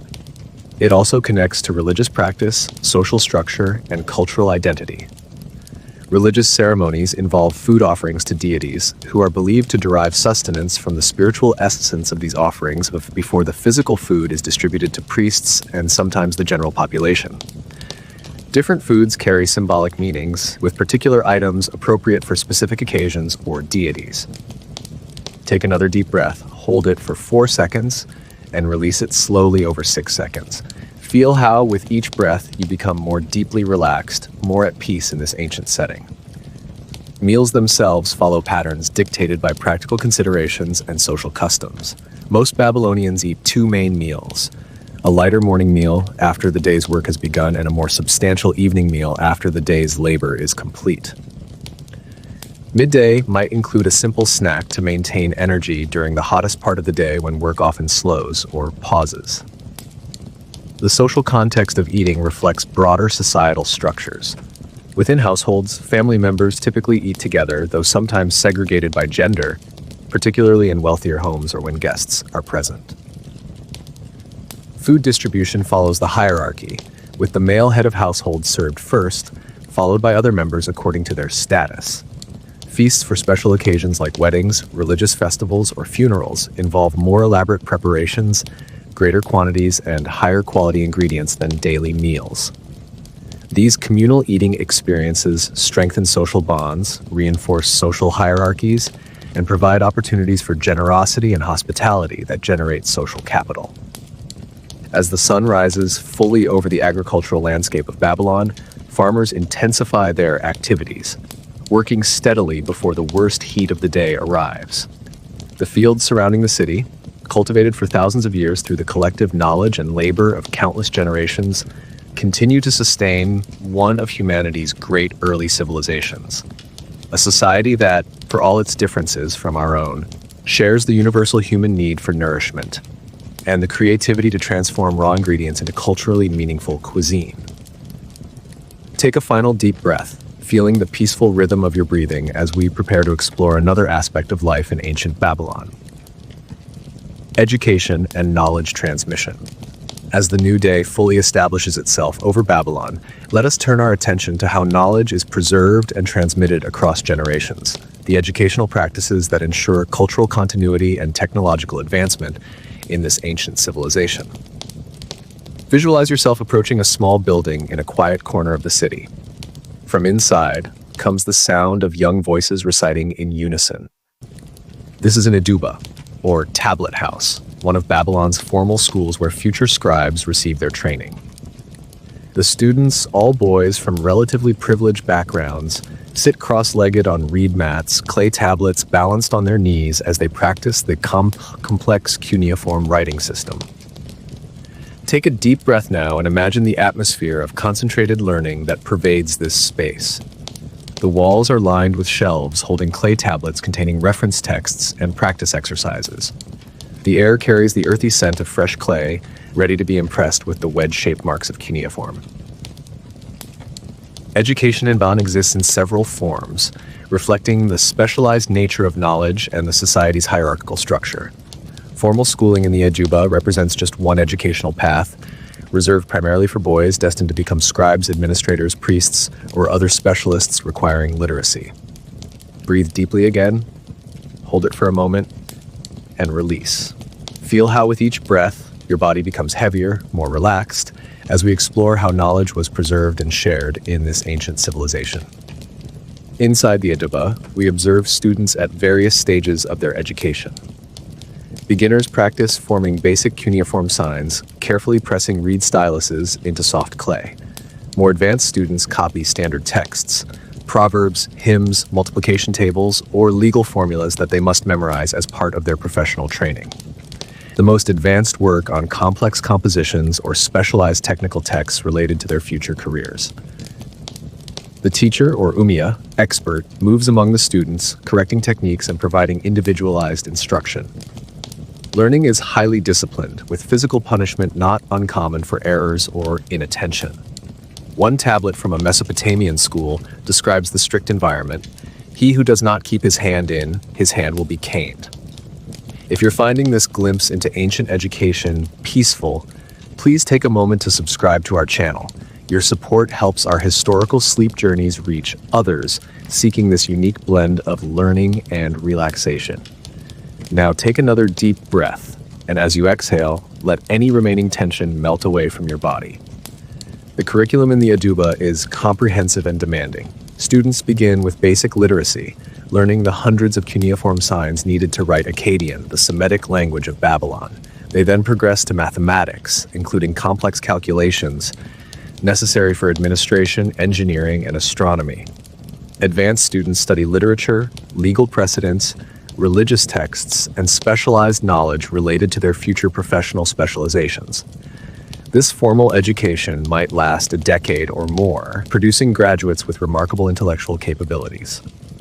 Babylonian scribes can calculate square roots, solve quadratic equations, predict astronomical events, draft complex legal documents, and preserve the literary heritage of their civilization. Their training deliberately combines practical skills with cultural knowledge, creating professionals who maintain both the technical and spiritual foundations of Babylonian society. While formal schooling in the Ajuba remains limited to a small percentage of the population, most Babylonians receive education through other channels. The most common educational model is apprenticeship, where children learn by working alongside experienced practitioners, typically their parents or other family members. Young boys joining their fathers in fields, workshops, or markets absorb agricultural techniques, craft skills, or business practices through observation, gradually increasing participation and direct instruction. Girls working with their mothers learn household management, food preparation, textile production, and sometimes specific crafts or medical knowledge traditionally held by women. This apprenticeship model effectively transmits highly specialized practical knowledge across generations. A potter's son learns not just basic techniques, but subtle details that might never be written down. How the clay should feel at perfect consistency, how to judge kiln temperature by the color of the flames, which clay sources produce the strongest vessels. Similar specialized knowledge exists in every craft and profession, passed from master to apprentice through years of close collaboration. Take another deep breath. Hold it for 4 seconds, and release it slowly over 6 seconds. Feel how with each breath you become more deeply relaxed, more at peace in this ancient setting. Beyond formal schooling and apprenticeship, Babylonian education includes moral and religious instruction that shapes character and cultural identity. Parents and elders teach children proper behavior through proverbs, fables with clear moral lessons, and mythological stories that illustrate the consequences of various actions. Religious rituals, which children observe and gradually participate in, transmit theological concepts and proper attitudes toward the divine. Public recitations and performances of epics like Gilgamesh, often coinciding with festivals, provide another educational channel. These narratives transmit cultural values, historical awareness, and religious concepts to the broader population, including those without formal literacy. Collective cultural memory is maintained through these oral traditions alongside the written record preserved by scribes. The content of Babylonian education reflects the priorities and worldview of the civilization. Practical knowledge for survival and economic productivity receives significant emphasis. Agricultural techniques, craft skills, and commercial practices that maintain material prosperity. Religious and ethical instruction ensures continued devotion to the gods and adherence to social norms that maintain order. Historical knowledge, preserved through king lists, epic tales, and commemorative inscriptions, establishes cultural continuity and political legitimacy. For specialized fields, dedicated texts compile accumulated knowledge. Medical treatises describe symptoms, diagnoses, and treatments. Astronomical texts record celestial observations and resulting predictions. Mathematical texts provide both practical problems with solutions and theoretical explorations. These written repositories allow knowledge to build across generations rather than being repeatedly rediscovered. As we leave the Adaba, where students continue their disciplined study of writing and specialized knowledge, we recognize that Babylonian education, in all its forms, successfully preserved and gradually expanded human knowledge over many centuries. Despite lacking modern educational theories or institutions, they created effective systems for transmitting both practical skills and cultural identity across generations. Take a final deep breath, feeling the peaceful rhythm of your breathing as we prepare to explore another aspect of life in ancient Babylon. Time and astronomy. As the morning advances over Babylon, let us turn our attention to how these ancient people conceptualized and measured time, a fundamental aspect of human experience that the Babylonians approached with remarkable sophistication and scientific rigor. Visualize yourself climbing to a high point in the city, perhaps the upper level of the ziggurat, where you can observe specialized priests conducting astronomical observations. These priest astronomers use simple but effective tools, measuring rods to gauge the angle of celestial bodies above the horizon, water clocks to track the passage of time, and clay tablets to record their observations. Take a deep breath now, and imagine the clear Mesopotamian sky stretching above, its brilliant blue expanse occasionally marked by wispy clouds. The sun climbs steadily, casting ever shorter shadows across the city below. For the Babylonians, these shadows form one of the most basic time measurement tools, the sundial, which divides daylight hours by tracking the sun's movement. Babylonian concepts of time differ from our modern precision-oriented approach. Their day begins at sunset rather than midnight, reflecting an astronomical rather than arbitrary starting point.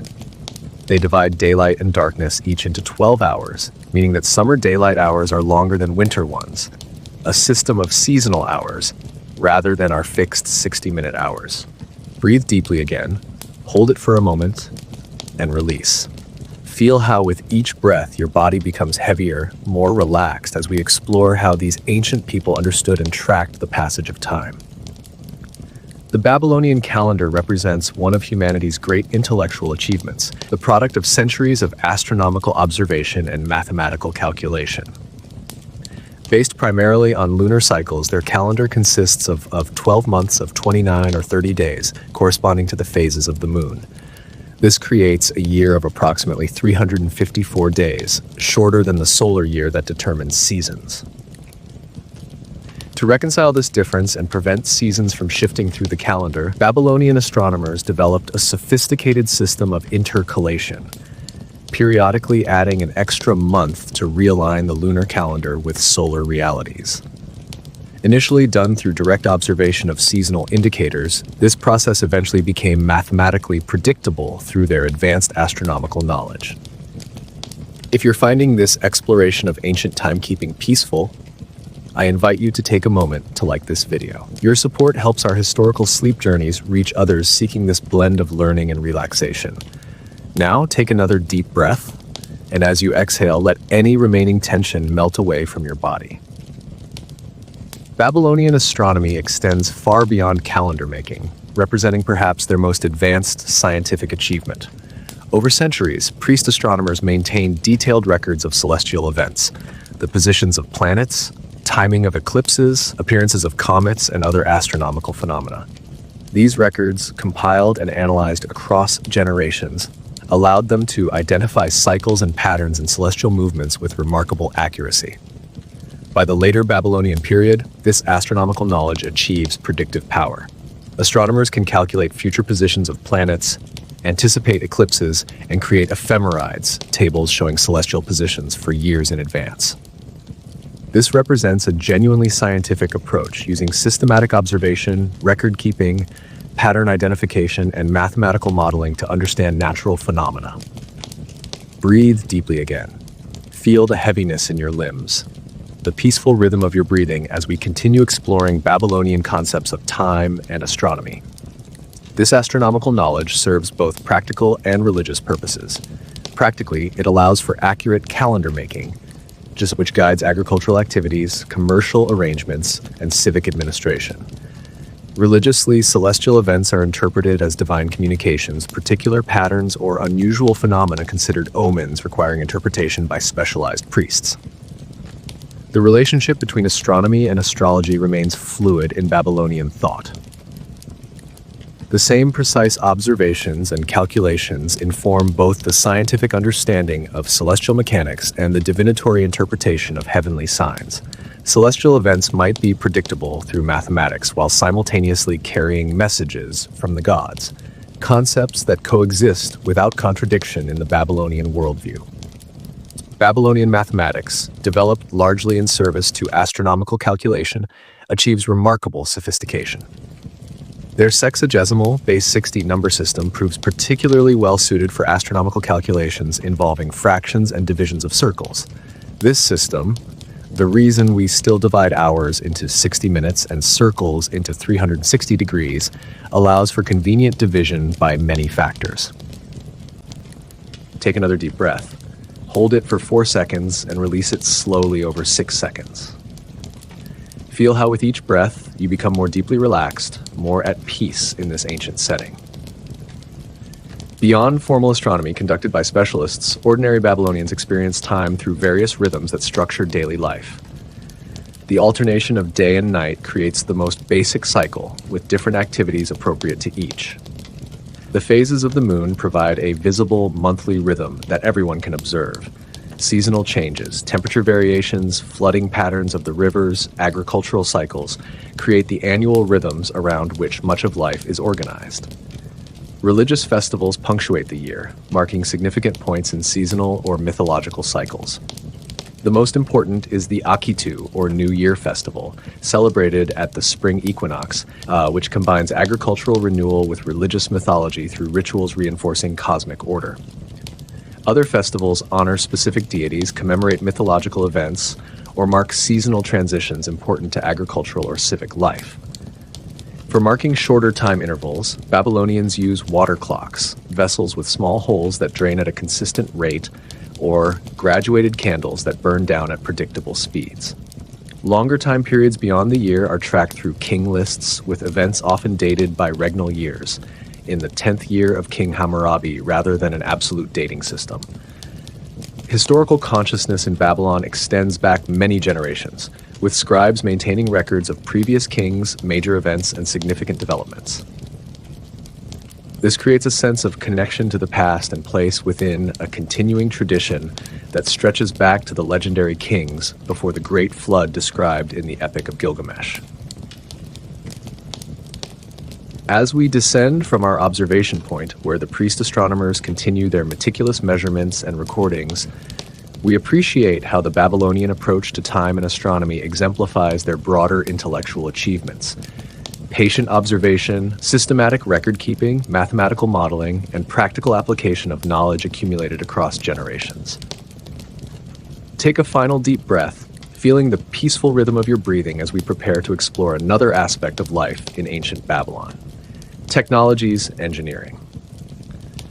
As the day approaches its midpoint and the sun climbs high over Babylon, let us examine the technological and engineering achievements that make this advanced civilization possible. From simple tools to massive architectural projects, Babylonian technical knowledge transforms the challenging Mesopotamian environment into a center of urban sophistication. Visualize yourself standing before one of Babylon's most impressive engineering achievements, its massive defensive walls. These walls, reaching heights of 40 feet in places and thick enough for chariots to ride along the top, encircle the urban center, protecting it from flooding as well as human enemies. The sun bakes the millions of mud bricks that form these structures, each brick bearing the stamp of the king who commissioned the construction.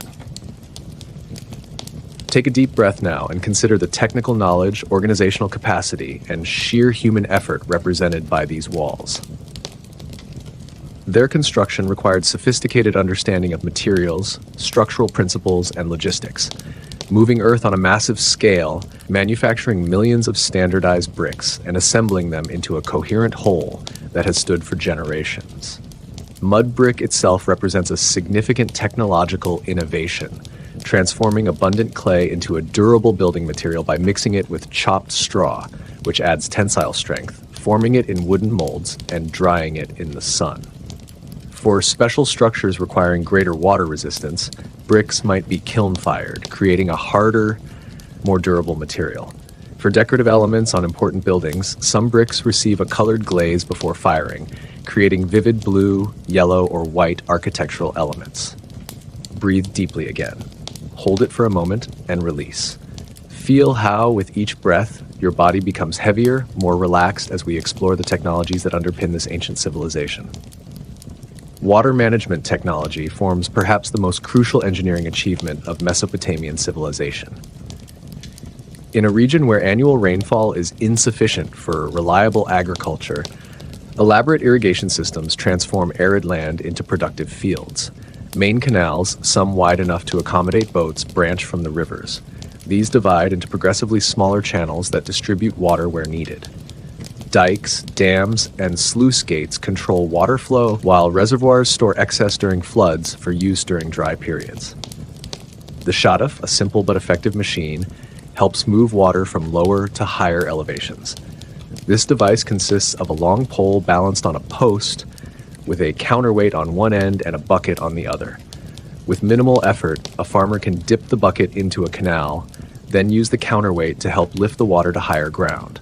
This simple machine multiplies human strength, making irrigation more efficient. If you're finding this exploration of ancient technology relaxing, please take a moment to subscribe to our channel. Your support helps our historical sleep journeys reach others seeking this unique blend of learning and relaxation. Now take another deep breath, and as you exhale, let any remaining tension melt away from your body. Transportation technologies connect Babylon to distant regions and facilitate movement within the urban center. Boats and barges on the Euphrates and canals transport heavy goods efficiently, using both human power, oars and poles, and natural forces, current for downstream movement, sails for harnessing wind. On land, wheeled vehicles, primarily 2- and 4-wheeled carts pulled by onagers, wild asses, or oxen, move goods along established routes. The wheel itself, a transformative invention inherited from earlier Mesopotamian cultures, enables efficient transport and powers mechanical devices like pottery wheels. Metallurgy represents another area of significant technological sophistication. By the time of our visit, Babylonians have mastered bronze working, creating an alloy of copper and tin that produces metal harder and more durable than pure copper. Specialized metalworkers smelt these metals in furnaces, cast them in molds for standard forms, and finish them through hammering, grinding, and polishing. The resulting tools, weapons, and ornamental objects demonstrate considerable technical skill and artistic refinement. Breathe deeply again. Feel the heaviness in your limbs, the peaceful rhythm of your breathing as we continue exploring Babylonian technology.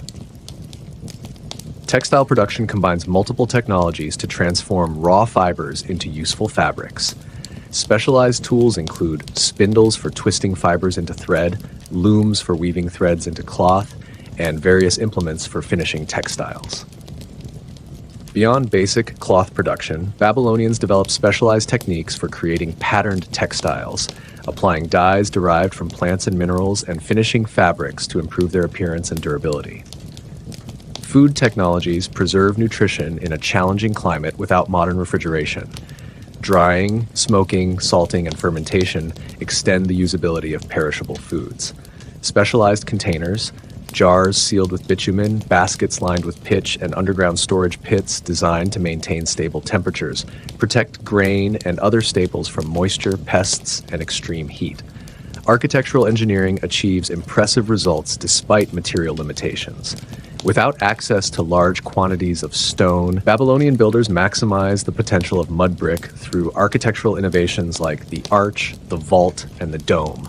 Structures that distribute weight effectively and create larger interior spaces than post and lintel construction allows. Mathematical knowledge guides construction, ensuring proper proportions and structural stability.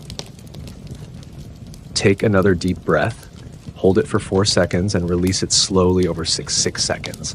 Feel how with each breath you become more deeply relaxed, more at peace in this ancient setting. Military technology reflects the reality of frequent conflicts. Defensive innovations include the massive city walls we've observed, with innovations like projecting towers that allow defenders to target attackers from multiple angles. Offensive technologies include composite bows made from layers of wood, horn, and sinew for greater power and range, various forms of body armor, and siege engines for attacking fortified positions. Specialized sword, spear, and axe designs demonstrate metallurgical knowledge applied to military needs. Measurement technologies standardize commerce and construction. Weight sets with precisely crafted stone weights enable consistent measurement of valuable materials like silver, gold, and precious spices.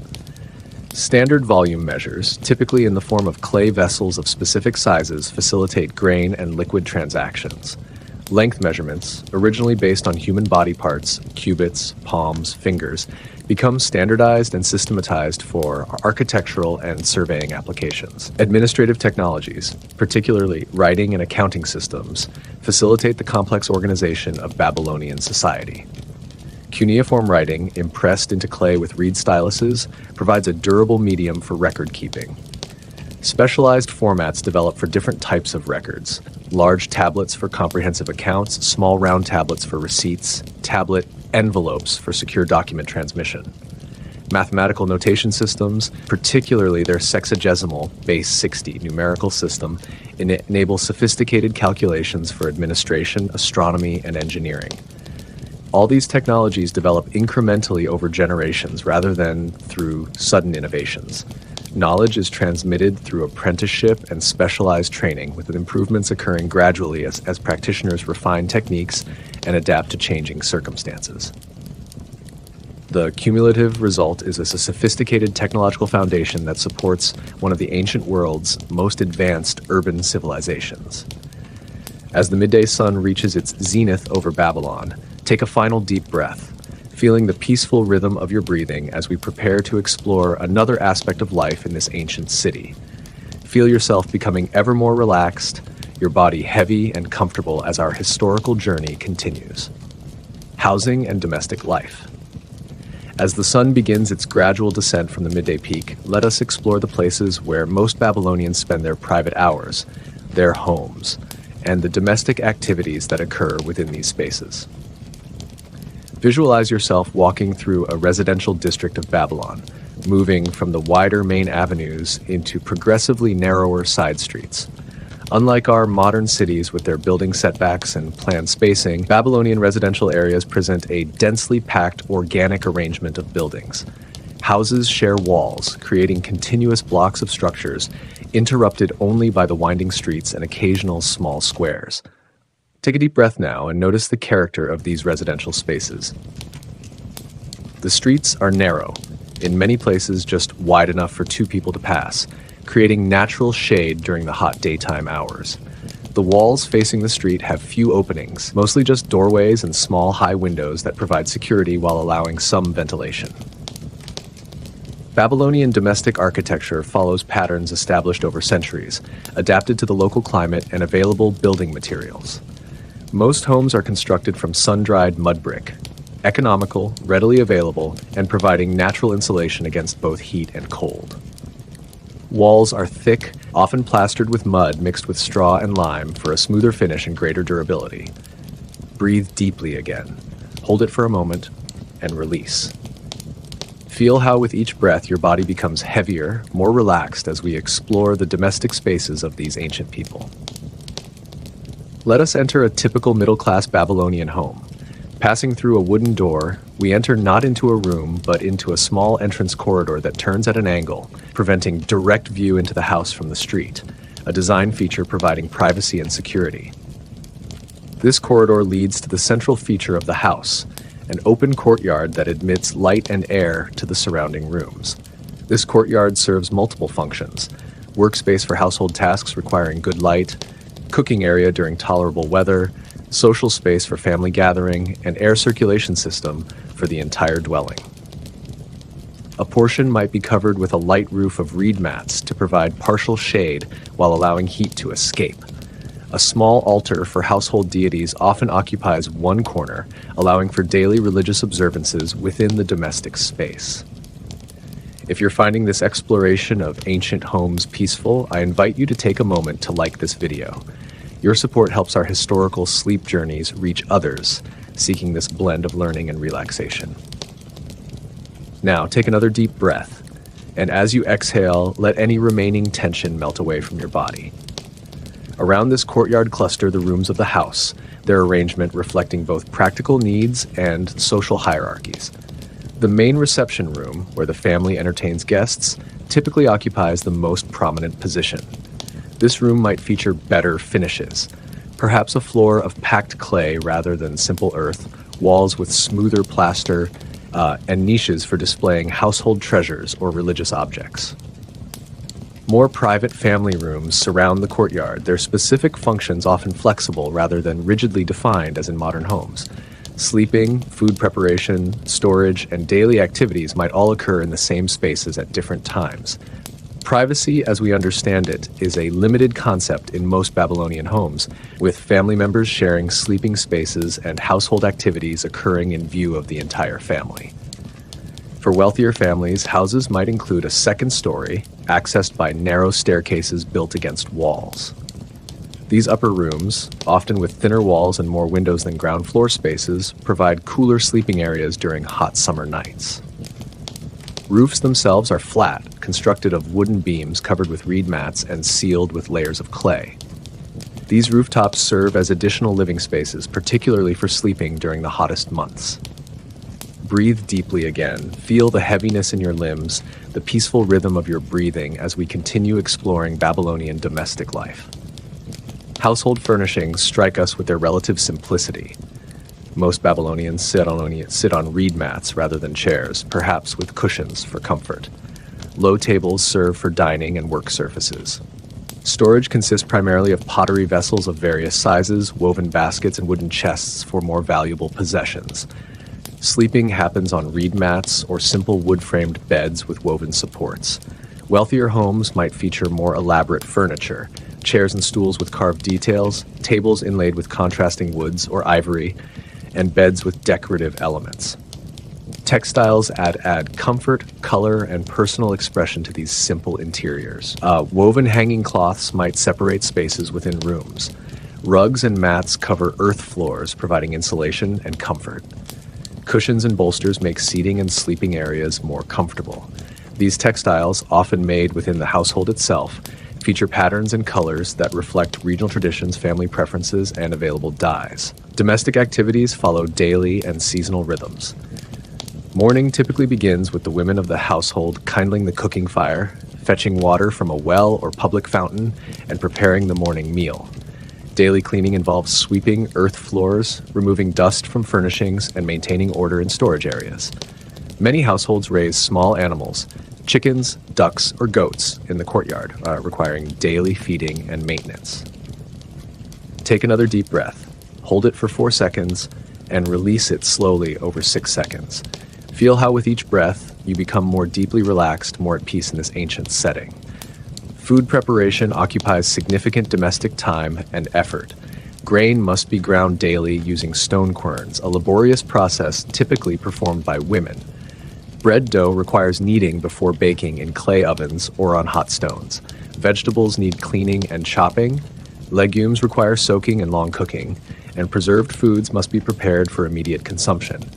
Even water often needs treatment, settling in large pots to remove sediment or mixing with beer for safer drinking. Textile work represents another major domestic activity. In most households, women spin thread using drop spindles, simple tools consisting of weighted sticks that rotate as they hang, twisting fibers into thread. Weaving occurs on vertical looms leaned against walls, with threads stretched between upper and lower beams, and the weaver carefully passing the weft threads through the warp. These activities often have social dimensions, with women working together while conversing, telling stories, or singing. Childcare integrates with other domestic activities rather than occurring as a separate function.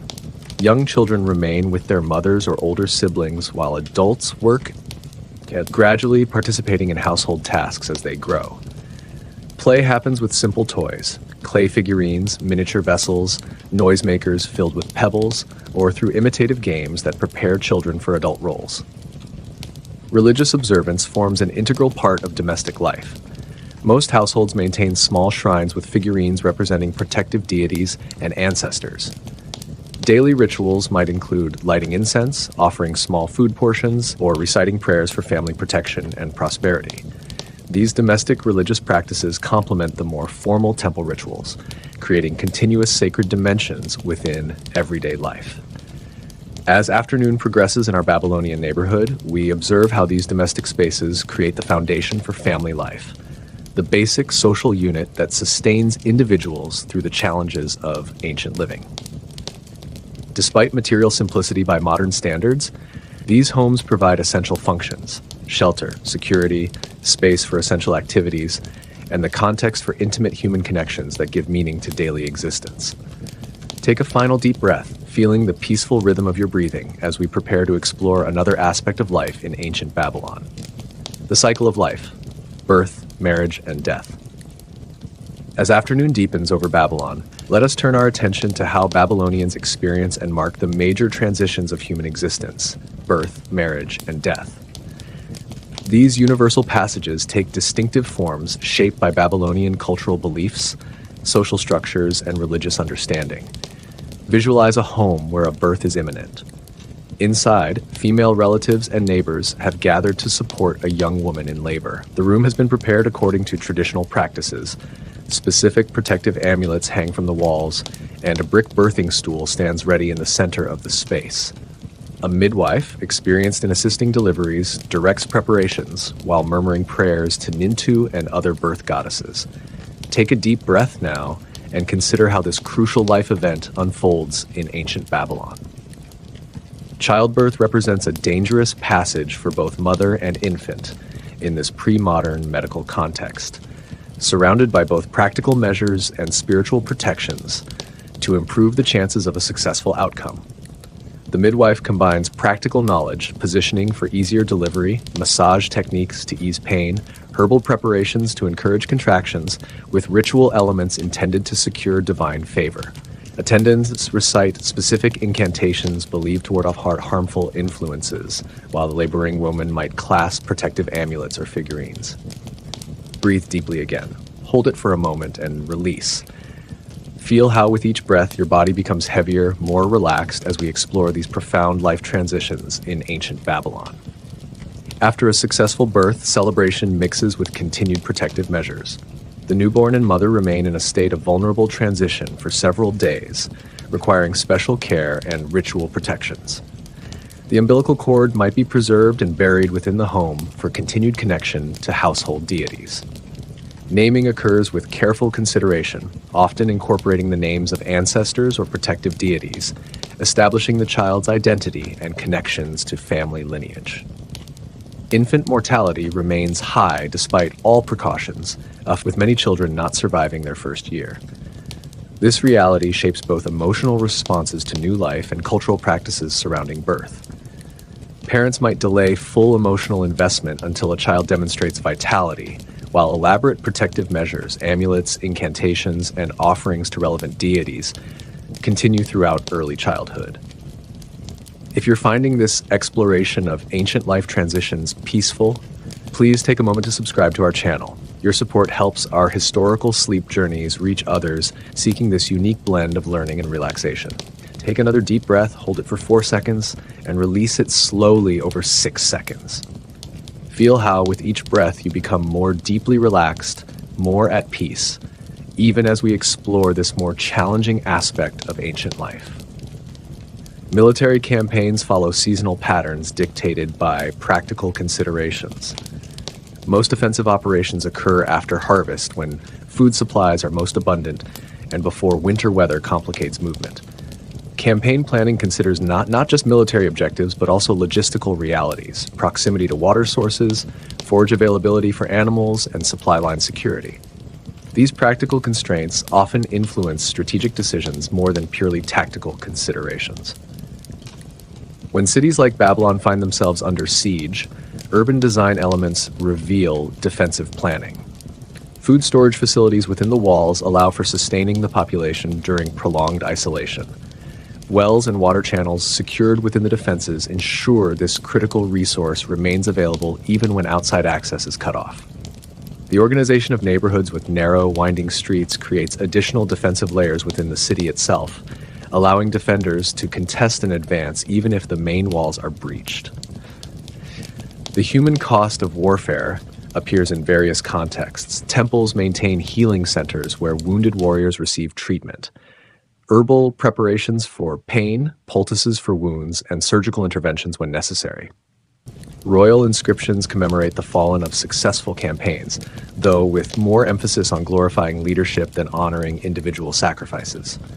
Orphans created by conflict might receive support from temple institutions or extended family networks, reflecting social recognition of war's indirect victims. Take a moment now to breathe deeply, and as you exhale, feel yourself becoming even more relaxed, more peaceful as we continue our exploration. Victory in warfare brings various consequences for Babylon. Successful campaigns might yield territorial expansion, with conquered regions incorporated into the administrative structure through appointed governors and garrisons. Economic benefits include tribute from subjugated populations, control of valuable trade routes, and sometimes slave labor captured during operations. Politically, military success enhances royal prestige, strengthening the king's position against both external rivals and potential internal challengers. Defeat carries corresponding costs. Territory might be lost, reducing agricultural production and tax revenue. Reparations demanded by victorious enemies drain resources. Population losses affect both military capacity and economic productivity. Perhaps most significantly, military failure often undermines political legitimacy, as kings rule partly through claims of divine favor that successful defense and expansion supposedly demonstrate. Beyond practical considerations, warfare carries religious and cultural dimensions. Military operations typically begin with divination seeking divine approval and ritual preparations to secure supernatural support. Victory reinforces beliefs about divine favor, often commemorated through monuments and offerings that thank the gods for their assistance. The cultural values associated with warrior virtues, courage, loyalty, discipline, receive expression through epic literature, artistic representations, and public honors that promote military service as a path to social recognition. For ordinary Babylonians not directly involved in fighting, warfare nevertheless affects daily existence. Military requirements influence taxation levels, conscription policies, and sometimes food availability if agricultural production or distribution is disrupted. Citizens participate in maintaining defensive infrastructure through labor service requirements. During times of threat, normal patterns of trade, travel, and rural activities may be curtailed for security reasons, creating economic ripples throughout society.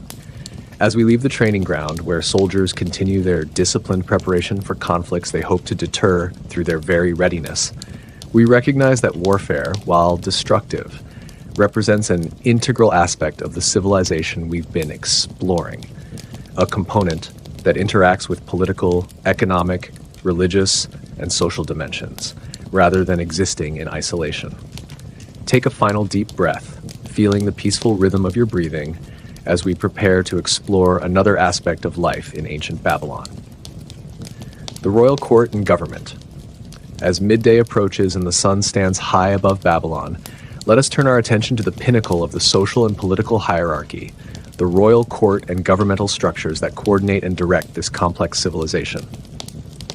While most Babylonians rarely encounter these highest levels of authority directly, the decisions made in these circles fundamentally shape the conditions of everyday existence.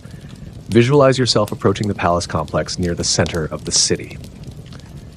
Unlike the soaring height of the ziggurat, the palace impresses through its horizontal expanse, a sprawling compound of courtyards, reception halls, administrative offices, private quarters, and storage facilities. Guards in burnished armor stand at attention near the main entrance, carefully scrutinizing those who seek admission to this center of power. Take a deep breath now and imagine the atmosphere of authority that surrounds this place.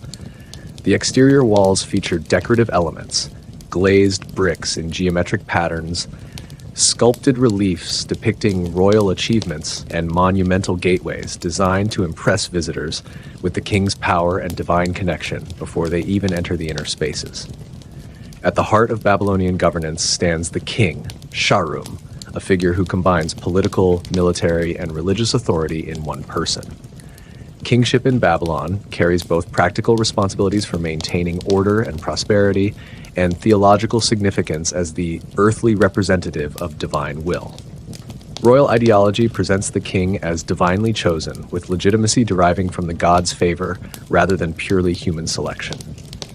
Breathe deeply again, hold it for a moment, and release. Feel how with each breath, your body becomes heavier, more relaxed as we explore the governmental systems of this ancient civilization.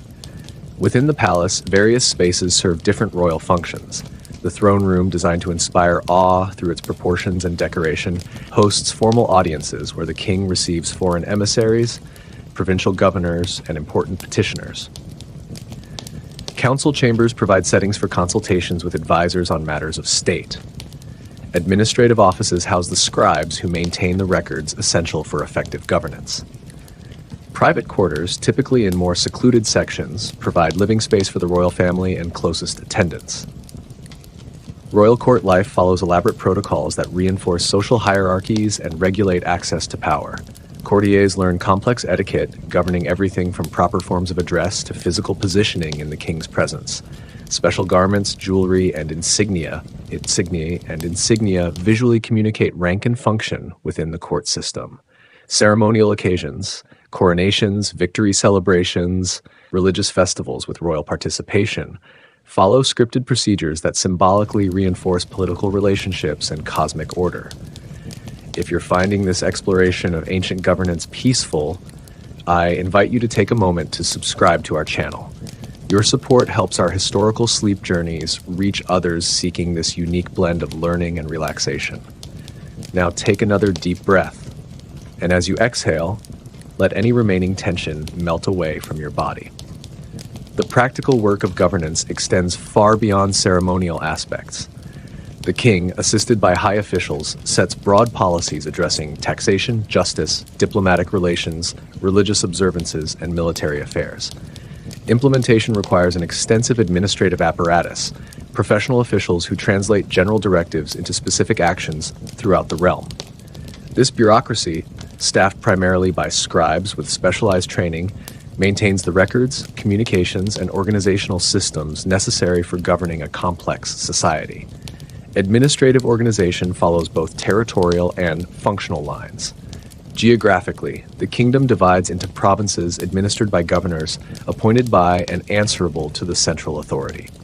These provincial administrators collect taxes, maintain order, administer justice for routine matters, and implement royal policies within their jurisdictions. Functionally, specialized departments manage particular aspects of governance, treasury officials overseeing royal finances, temple administrators coordinating religious affairs, military officers organizing defense, and trade officials regulating commercial activities. Breathe deeply again, feel the heaviness in your limbs, the peaceful rhythm of your breathing as we continue exploring Babylonian governance. Record-keeping forms the essential foundation for this administrative system. Royal archives contain thousands of clay tablets documenting every aspect of governance: tax receipts, land grants, judicial decisions, diplomatic correspondence, census records, resource inventories, and royal decrees. These written records allow for governance at a scale and complexity impossible through purely oral communication, creating institutional memory that persists across individual lifetimes. Royal authority extends through various mechanisms beyond direct administration.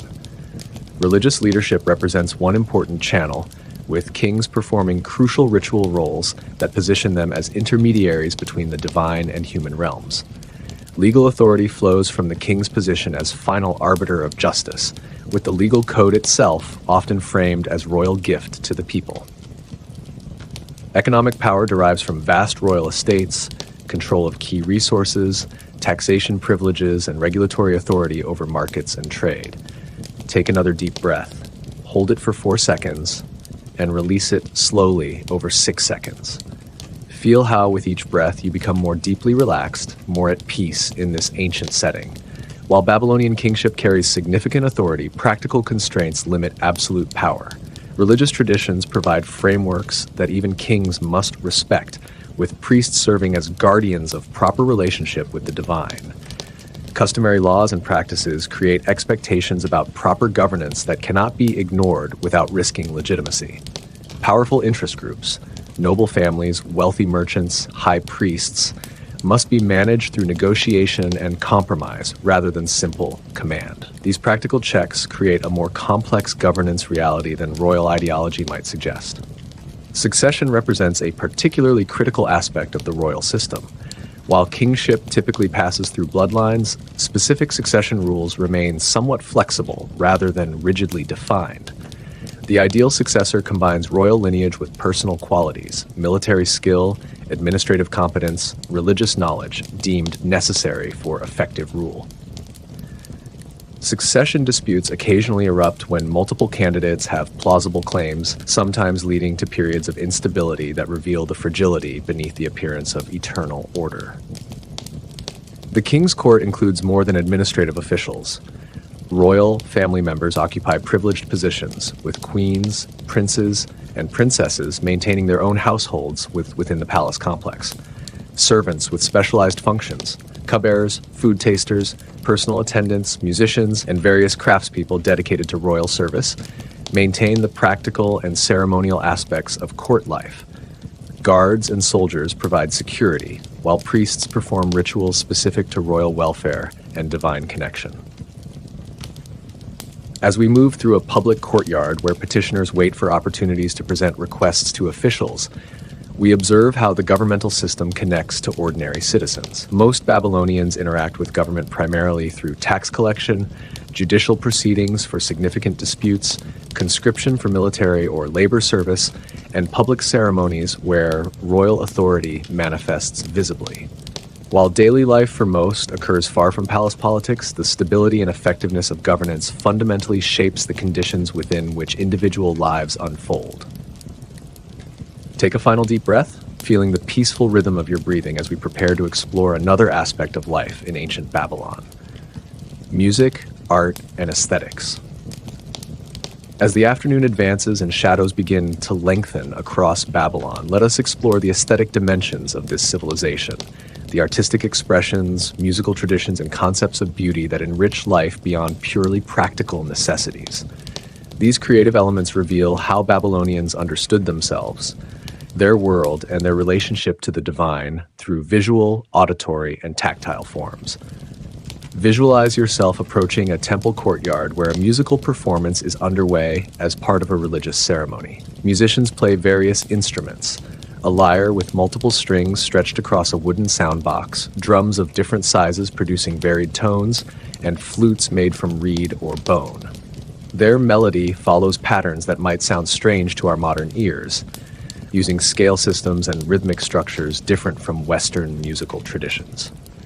Take a deep breath now and imagine the sounds filling this sacred space. The music serves both aesthetic and religious purposes, creating beauty while facilitating communication with the divine realm. Professional musicians, often affiliated with temples or the royal court, undergo years of specialized training to master their instruments and the complex musical traditions preserved through oral transmission and limited written notation. Babylonian music theory demonstrates sophisticated understanding of mathematical relationships in sound. Their musical scales, documented on cuneiform tablets, show awareness of the octave divided into specific intervals. Different modes correlate with particular emotional qualities and religious associations, with certain melodies reserved for specific ceremonial functions. This systematic approach to music reflects broader Babylonian tendencies toward classification and organization of knowledge. Breathe deeply again, hold it for a moment, and release. Feel how with each breath, your body becomes heavier, more relaxed as we explore the artistic expressions of this ancient civilization. Musical performance rarely occurs in isolation, but typically accompanies other activities, religious rituals, court ceremonies, epic poetry recitation, or celebrations marking significant life events.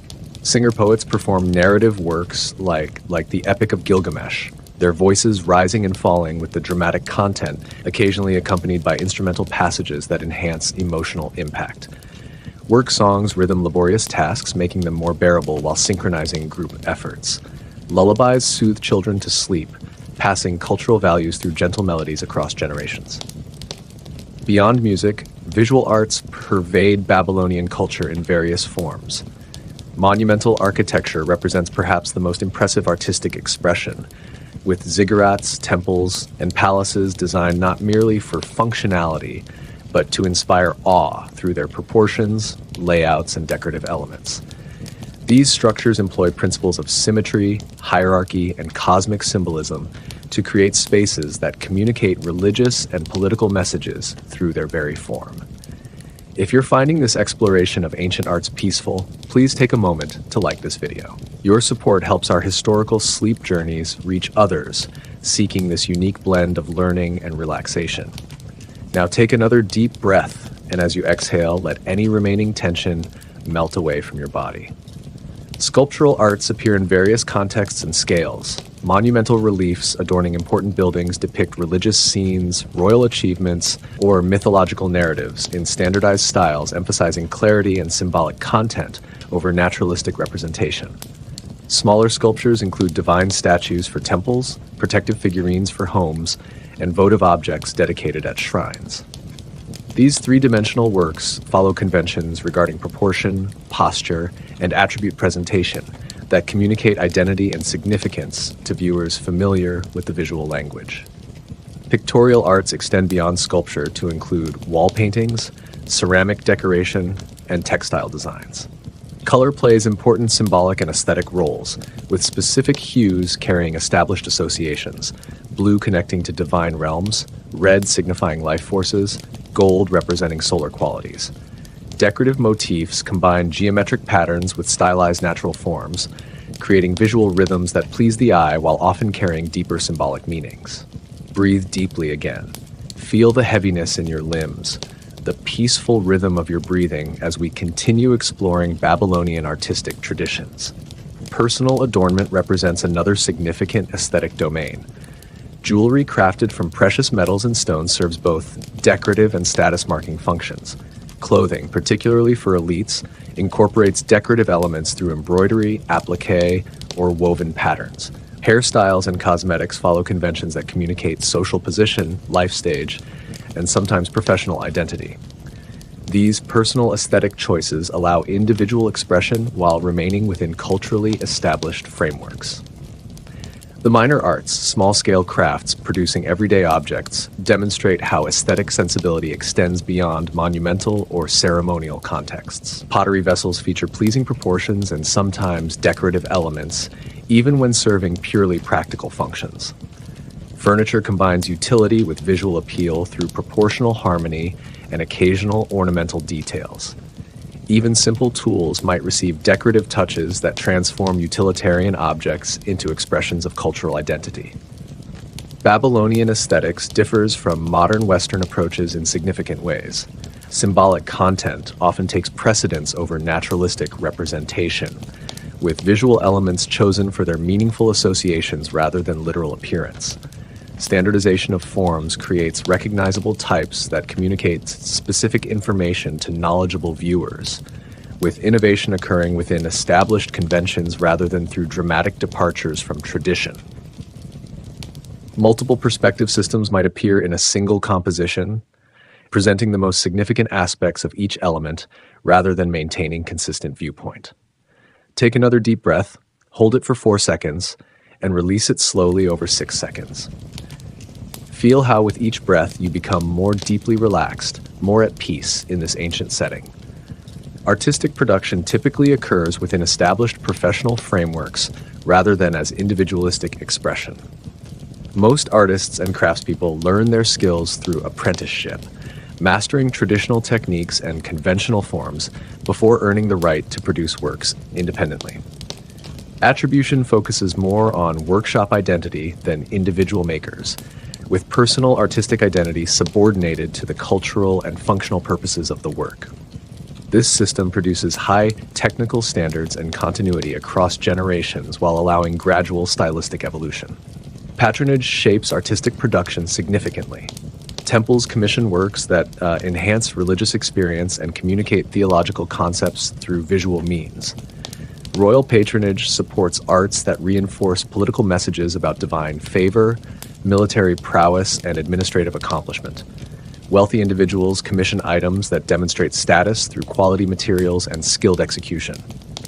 These patronage relationships influence content, scale, and styling of artistic works.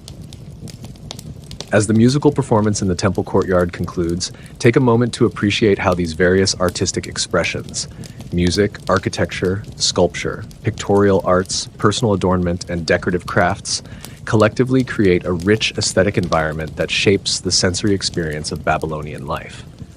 Beyond practical functions, these creative forms connect individuals to cultural traditions, reinforce shared values, and occasionally provide transcendent experiences that momentarily lift people beyond everyday concerns. Take a final deep breath, feeling the peaceful rhythm of your breathing as we prepare to explore another aspect of life in ancient Babylon. City and countryside, urban and rural relationships. As the afternoon begins its transition toward evening, let us consider the relationship between Babylon as an urban center and the agricultural landscape that surrounds and sustains it. This fundamental connection between city and countryside creates a symbiotic relationship essential to Mesopotamian civilization, with each realm dependent on the other, despite their distinct characteristics. Visualize yourself standing atop the city walls, looking inward at the dense urban settlement, and then outward across the cultivated plains that stretch to the horizon. The contrast is immediately apparent. Within the walls, buildings stand closely packed, with narrow streets winding between them and occasional larger spaces at markets or temple precincts. Beyond the walls extend carefully maintained fields in a patchwork pattern, interrupted by occasional villages, palm groves along watercourses, and the silver ribbons of irrigation canals catching the late afternoon sun. Take a deep breath now and consider how these seemingly separate worlds function as parts of a single, integrated system. The city provides administrative coordination, specialized crafts, religious centers, defensive protection, and market facilities for agricultural products. The countryside supplies the fundamental resources: food, fiber, and raw materials, without which urban life would be impossible. Urban Babylon represents one of the ancient world's largest and most sophisticated cities, with tens of thousands of residents living within its walls. This population density creates distinctive urban patterns: multi-story buildings making efficient use of limited space, specialized economic zones for particular crafts or trading activities, and complex water and waste management systems, necessarily more elaborate than those in rural settings. Breathe deeply again, hold it for a moment, and release. Feel how with each breath, your body becomes heavier, more relaxed as we explore the relationship between urban and rural life in this ancient civilization. City life offers certain advantages that attract population despite challenges of crowding. Markets provide access to diverse goods unavailable in rural settings. Temples offer religious experiences beyond what village shrines can provide.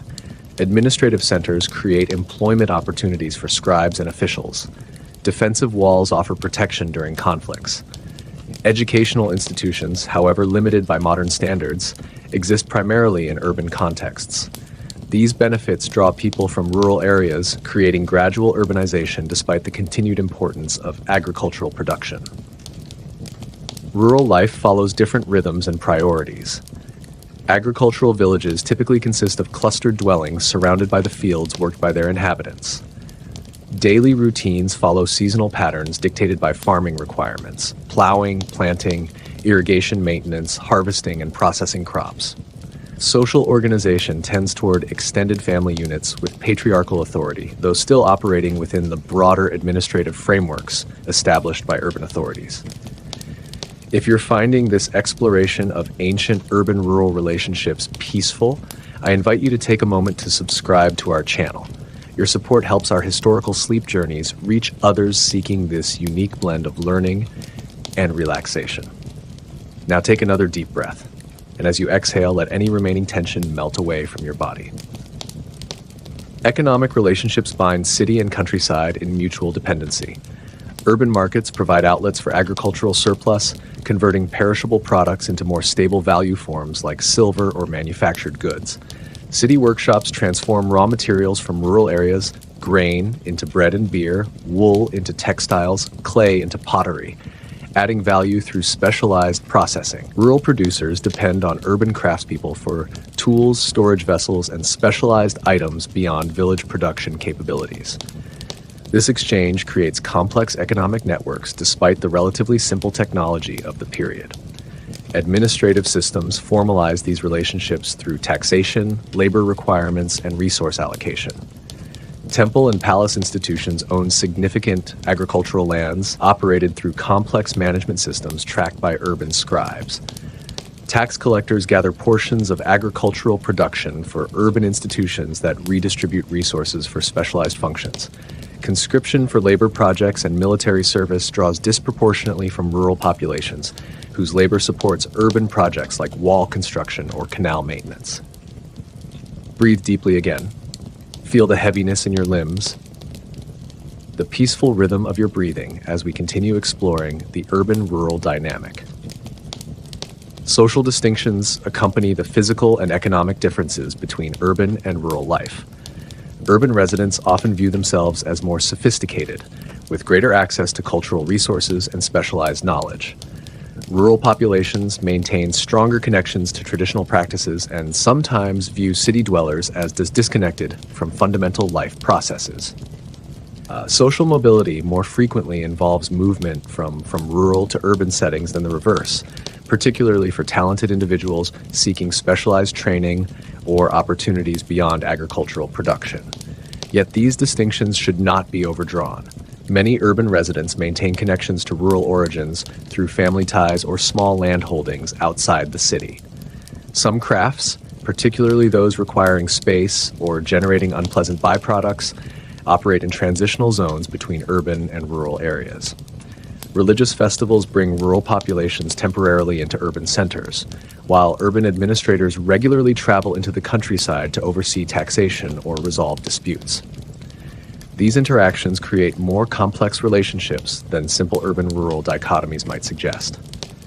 Take another deep breath, hold it for 4 seconds, and release it slowly over 6 seconds. Feel how with each breath, you become more deeply relaxed, more at peace in this ancient setting. Religious concepts and practices bridge urban and rural contexts in significant ways. While elaborate temple complexes exist primarily in cities, their religious calendar remains connected to agricultural cycles that determine appropriate times for particular observances. Deities associated with agricultural fertility receive worship in both settings, though with different scales of ceremony. Weather gods influencing crops, livestock, deities protecting animals, and river gods controlling water, essential for irrigation, maintain particular importance in rural worship, while being incorporated into more comprehensive urban pantheons. Environmental management represents another area of urban-rural interdependence.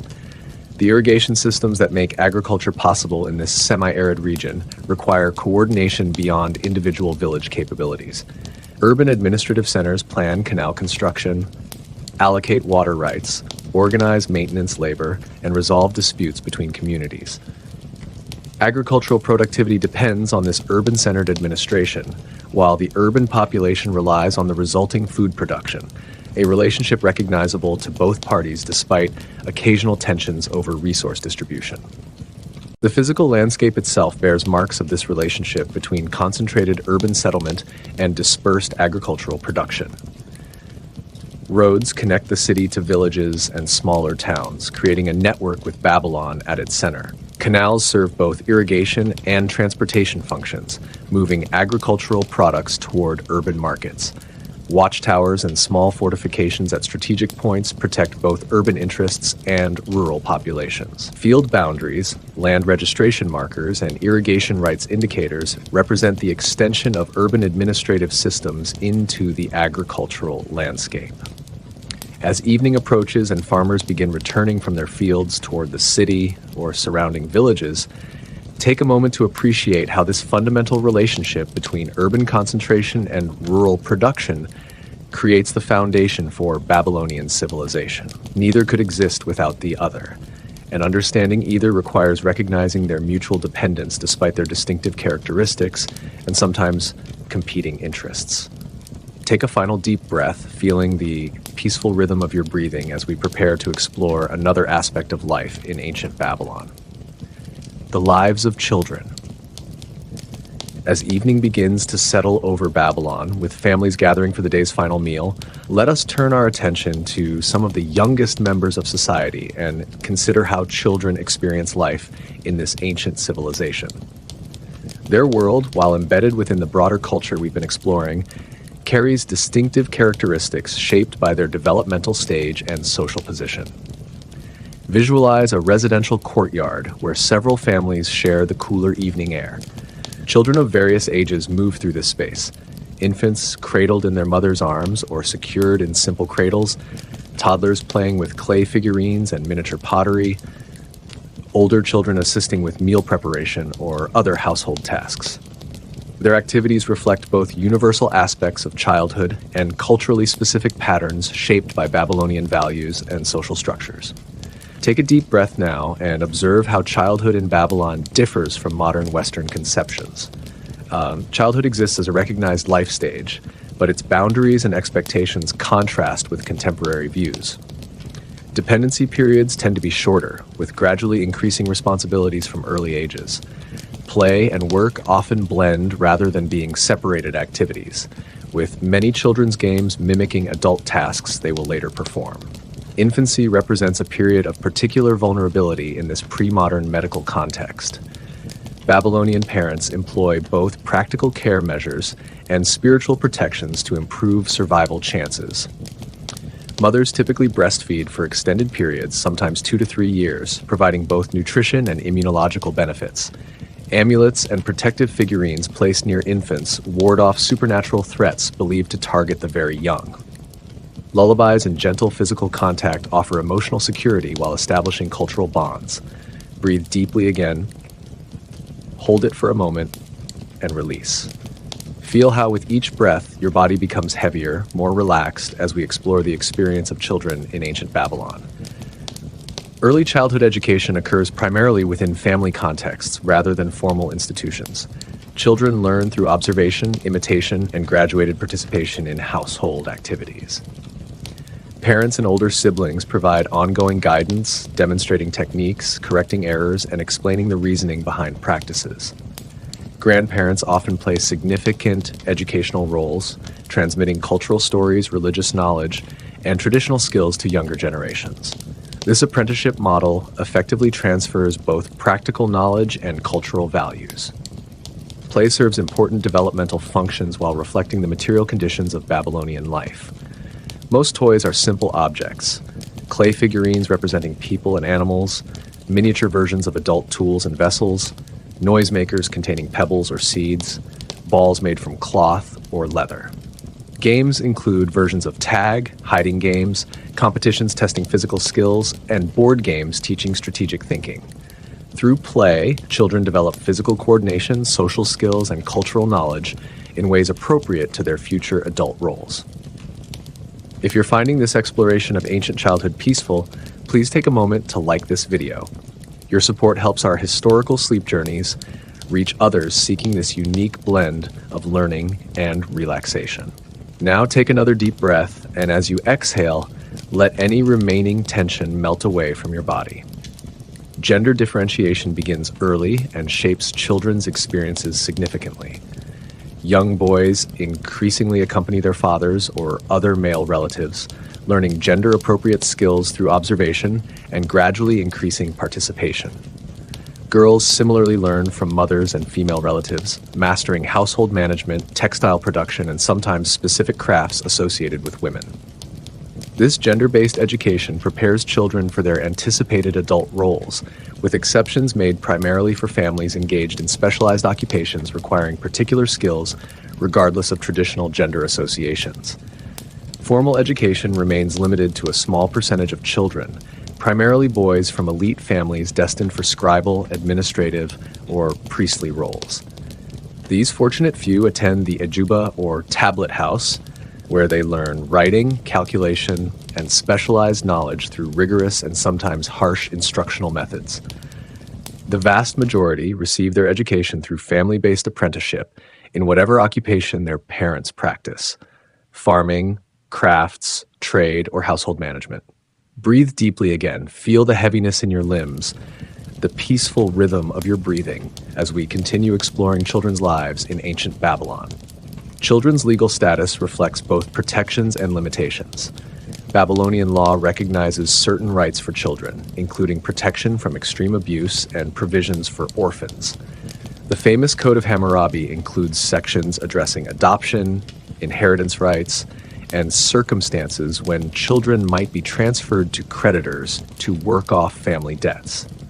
While these provisions might seem limited by modern standards, they represent significant legal recognition of children as persons with certain protections rather than merely property. Economic contributions from children form an expected part of family survival strategies. From early ages, children perform age-appropriate tasks: gathering fuel, caring for younger siblings, assisting with food preparation, tending small animals. As they grow, responsibilities increase gradually, with most children making significant economic contributions by early adolescence. These expectations reflect practical necessity in a subsistence economy where most households require all members' labor for survival. Religious socialization occurs through both formal instruction and daily participation. Children observe and gradually join in household religious practices, offerings at family shrines, prayers at appropriate times, participation in festival celebrations. They learn mythological stories that explain natural phenomena and establish moral frameworks. Gradually, they master the proper forms of worship for various deities and understand the reciprocal relationship between human devotion and divine protection that characterizes Babylonian religious thought.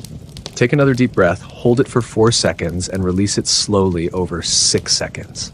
Feel how, with each breath, you become more deeply relaxed, more at peace in this ancient setting. The transition from childhood to adulthood lacks the sharp demarcation found in some societies. Physical maturation, skill mastery, and social recognition combine to create gradual shifts in status rather than single defined moments of transition. Marriage often marks an important threshold, particularly for girls, who might wed in their early teens, while boys typically marry somewhat later, after establishing economic foundations for new households. Religious or community rituals might acknowledge these transitions, incorporating people into adult responsibilities and privileges. Relationships between parents and children involve both affection and authority within hierarchical family structures. Parents bear responsibility for children's physical welfare, education, moral development, and eventual establishment as adults, typically through arranged marriages for girls and occupational training or inheritance for boys. Children owe obedience and respect to parents, with this obligation extending into adulthood through continued deference and care for elderly parents. While emotional bonds certainly exist, practical considerations regarding family survival and continuity shape parent-child relations significantly. Childhood experiences vary considerably based on social class, with elite children enjoying greater material comfort, potential for education, and future opportunities. Children of slaves face the most restricted circumstances, their labor, and sometimes their persons considered property. Between these extremes, most children grow up in farming or craft-working families, their specific experiences shaped by their parents' occupation, urban or rural setting, and family economic circumstances. As evening fully arrives and children prepare for sleep, The youngest ones perhaps listening to stories told by elders, older ones completing final chores before retiring to sleeping mats. We recognize both the universality of certain childhood experiences and the cultural specificity of how Babylonian society structures this important life stage. Take a final deep breath, feeling the peaceful rhythm of your breathing as we prepare to explore another aspect of life in ancient Babylon, the flow of seasons. As night settles fully over Babylon and stars appear in the clear desert sky, let us consider how the changing seasons shape life in this ancient civilization. While the climate of southern Mesopotamia lacks the dramatic seasonal contrasts of more northern regions, distinct annual patterns nevertheless create rhythms that organize agricultural activities, religious observances, and many aspects of daily existence. Visualize yourself once again atop the city walls, but now imagine that we can observe the landscape through the cycle of a complete year, compressed into a flowing vision of changing conditions. We begin with spring, when the Mesopotamian plains burst into brief but spectacular bloom after winter rains. The terrain that appears barren much of the year transforms temporarily into a carpet of wildflowers and fresh growth, creating striking visual contrast with the usual tan and brown landscape. Take a deep breath now and imagine the spring air carrying the scent of these flowers along with the earthy aroma of soil freshly turned for planting. This season, corresponding roughly to March and April in our calendar, marks a time of intense agricultural activity and religious significance. The New Year festival, Akitu, occurs during this period, combining agricultural renewal with religious mythology through elaborately staged rituals that symbolically renew cosmic order. Spring represents a season of moderate temperatures before summer heat intensifies, making it ideal for many outdoor activities. Farmers work steadily in their fields, planting crops that will develop through the coming months. Construction projects resume after winter's occasional rains. Herders guide sheep and goats to areas where fresh growth provides abundant grazing. The population generally experiences better health after winter's confined conditions, with fresh food becoming more available and opportunities for outdoor activity increasing. Breathe deeply again, hold it for a moment, and release. Feel how, with each breath, your body becomes heavier, more relaxed as we explore the seasonal rhythms of this ancient civilization. As spring transitions to summer, conditions change dramatically. By May, temperatures begin climbing steadily, reaching truly extreme levels during June, July, and August. Daytime temperatures regularly exceed 100 degrees Fahrenheit, 38 degrees Celsius, occasionally approaching 120 Fahrenheit, 49 degrees Celsius during the hottest periods. This intense heat fundamentally shapes summer activities, with work patterns adjusted to avoid the most dangerous midday hours. Summer brings practical challenges requiring specific adaptations. Work shifts toward early morning and evening, with midday reserved for rest in whatever shade can be found. Water consumption increases dramatically, with water carriers doing brisk business in urban areas. Clothing adjusts for heat, lighter fabrics and looser fits for those who can afford options. Architecture provides passive cooling through thick walls, strategic shading, and roof designs that allow sleeping outdoors during the hottest nights. If you're finding this exploration of ancient seasonal patterns peaceful, I invite you to take a moment to subscribe to our channel. Your support helps our historical sleep journeys reach others seeking this unique blend of learning and relaxation. Now take another deep breath. And as you exhale, let any remaining tension melt away from your body. Agricultural activities during summer focus primarily on maintaining irrigation systems that sustain crops through the rainless months. Teams of workers clean canals, repair banks damaged by erosion, and carefully regulate water distribution through a complex system of channels, gates, and timing allocations. These essential activities often occur during the coolest hours, with workers sometimes standing in the water itself to benefit from its cooling effect while conducting repairs. Religious interpretations connect summer's extreme heat with cosmic patterns and divine activity. The intensification of the sun's power links to myths about solar deities and their increased activity during this season. Protective rituals against heat-related illnesses increase with specific prayers to relevant gods. Certain religious observances specifically address the challenges of this season, seeking divine assistance for surviving its difficulties. Breathe deeply again. Feel the heaviness in your limbs, the peaceful rhythm of your breathing as we continue exploring Babylonian seasonal patterns. As summer eventually relents, the transitional season we might call autumn, September through November, brings gradual cooling and the major harvest period. This represents the year's most crucial economic phase, when the results of the previous season's labor literally bear fruit. Grain harvest mobilizes the entire available population, with even urban residents often participating to ensure this essential activity completes before any unseasonal weather might damage the crops.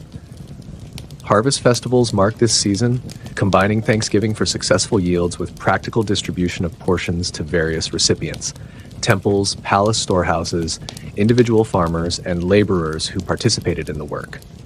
These celebrations feature special foods made from fresh ingredients, music, dancing, and religious ceremonies, acknowledging divine roles in agricultural success. The general mood reflects relief at summer's end combined with satisfaction in gathering the year's essential sustenance. Post-harvest activities include processing and storing crops for the coming year. Threshing floors bustle with activity as grain is separated from chaff through animal trampling and winnowing in the breeze. Storage facilities receive carefully measured quantities, with meticulous records kept by scribes. Seeds for next year's planting are selected and set aside. Secondary products are processed: grapes into wine, dates into sweeteners, olives into oil, creating preserved forms that will last through the coming months. Take another deep breath, hold it for 4 seconds, and release it slowly over 6 seconds. Feel how with each breath, you become more deeply relaxed, more at peace in this ancient setting. Winter in southern Mesopotamia, December through February, brings cooler temperatures rather than true cold, with daytime averages typically in the 60s Fahrenheit, 15 to 20 degrees Celsius, and nights occasionally approaching freezing, but rarely beyond. More significantly, this season brings the year's limited rainfall, with occasional storms providing moisture that supplements irrigation. The rivers typically reach their lowest points during early winter before beginning to rise with distant upstream precipitation. This relatively cooler season allows for activities difficult during summer's extreme heat. Construction and repair projects involving heavy labor increase. Longer distance travel becomes more feasible without summer's water requirements and heat dangers. Military campaigns, if necessary, often occur during this season, when troops can march longer distances comfortably and risk of heat-related casualties decreases. Childhood experiences vary considerably based on social class, with elite children enjoying greater material comfort, potential for education, and future opportunities. Children of slaves face the most restricted circumstances, their labor and sometimes their persons considered property. Between these extremes, most children grow up in farming or craftworking families, their specific experiences shaped by their parents' occupation, urban or rural setting, and family economic circumstances. As evening fully arrives and children prepare for sleep, the youngest ones perhaps listening to stories told by elders, older ones completing final chores before retiring to sleeping mats, we recognize both the universality of certain childhood experiences and the cultural specificity of how Babylonian society structures this important life stage. Take a final deep breath, feeling the peaceful rhythm of your breathing as we prepare to explore another aspect of life in ancient Babylon: the flow of seasons. As night settles fully over Babylon and stars appear in the clear desert sky, let us consider how the changing seasons shape life in this ancient civilization. While the climate of southern Mesopotamia lacks the dramatic seasonal contrasts of more northern regions' distinct annual patterns, nevertheless create rhythms that organize agricultural activities, religious observances, and many aspects of daily existence. Visualize yourself once again atop the city walls, but now imagine that we can observe the landscape through the cycle of a complete year, compressed into a flowing vision of changing conditions. We begin with spring, when the Mesopotamian plains burst into brief but spectacular bloom after winter rains. The terrain that appears barren much of the year transforms temporarily into a carpet of wildflowers and fresh growth, creating striking visual contrast with the usual tan and brown landscape. Take a deep breath now, And imagine the spring air carrying the scent of these flowers, along with the earthy aroma of soil freshly turned for planting. This season, corresponding roughly to March and April in our calendar, marks a time of intense agricultural activity and religious significance. The New Year festival, Akidu, occurs during this period, combining agricultural renewal with religious mythology through elaborately staged rituals that symbolically renew cosmic order. Spring represents a season of moderate temperatures before summer heat intensifies, making it ideal for many outdoor activities. Farmers work steadily in their fields, planting crops that will develop through the coming months. Construction projects resume after winter's occasional rains.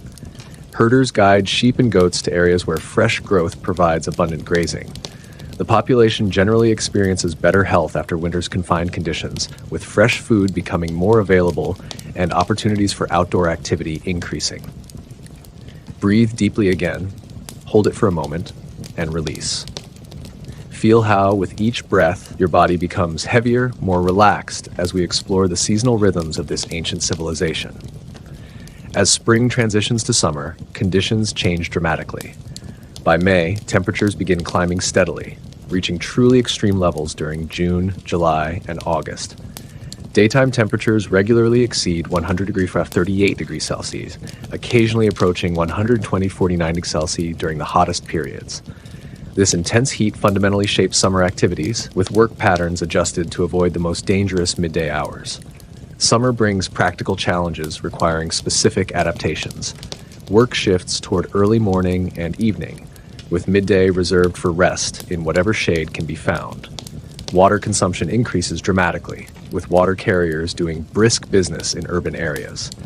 Clothing adjusts for heat, lighter fabrics, and looser fits for those who can afford options. Architecture provides passive cooling through thick walls, strategic shading, and roof designs that allow sleeping outdoors during the hottest nights.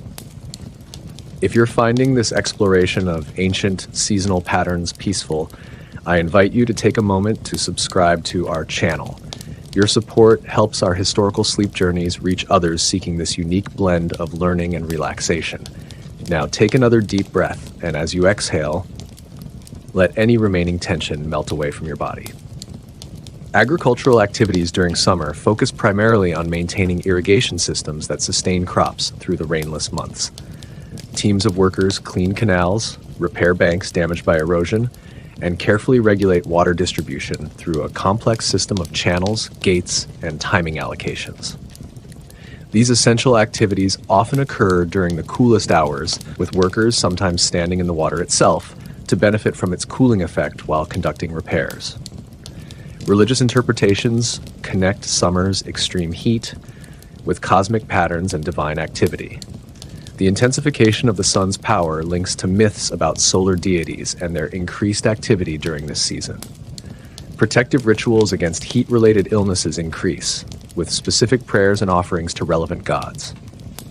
Certain religious observances specifically address the challenges of this season, seeking divine assistance for surviving its difficulties. Breathe deeply again. Feel the heaviness in your limbs, the peaceful rhythm of your breathing as we continue exploring Babylonian seasonal patterns. As summer eventually relents, the transitional season we might call autumn, September through November, brings gradual cooling and the major harvest period.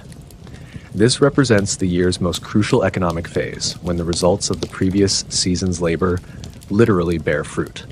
Grain harvest mobilizes the entire available population, with even urban residents often participating to ensure this essential activity completes before any unseasonal weather might damage the crops. Harvest festivals mark this season, combining Thanksgiving for successful yields with practical distribution of portions to various recipients: temples, palace storehouses, individual farmers, and laborers who participated in the work. These celebrations feature special foods made from fresh ingredients, music, dancing, and religious ceremonies acknowledging divine roles in agricultural success. The general mood reflects relief at summer's end combined with satisfaction in gathering the year's essential sustenance. Post-harvest activities include processing and storing crops for the coming year. Threshing floors bustle with activity as grain is separated from chaff through animal trampling and winnowing in the breeze. Storage facilities receive carefully measured quantities with meticulous records kept by scribes. Seeds for next year's planting are selected and set aside. Secondary products are processed, grapes into wine, dates into sweeteners, olives into oil, creating preserved forms that will last through the coming months. Take another deep breath, hold it for 4 seconds, and release it slowly over 6 seconds. Feel how with each breath you become more deeply relaxed, more at peace in this ancient setting. Winter in southern Mesopotamia, December through February, brings cooler temperatures rather than true cold, with daytime averages typically in the 60s Fahrenheit, 15 to 20 degrees Celsius, and nights occasionally approaching freezing, but rarely beyond.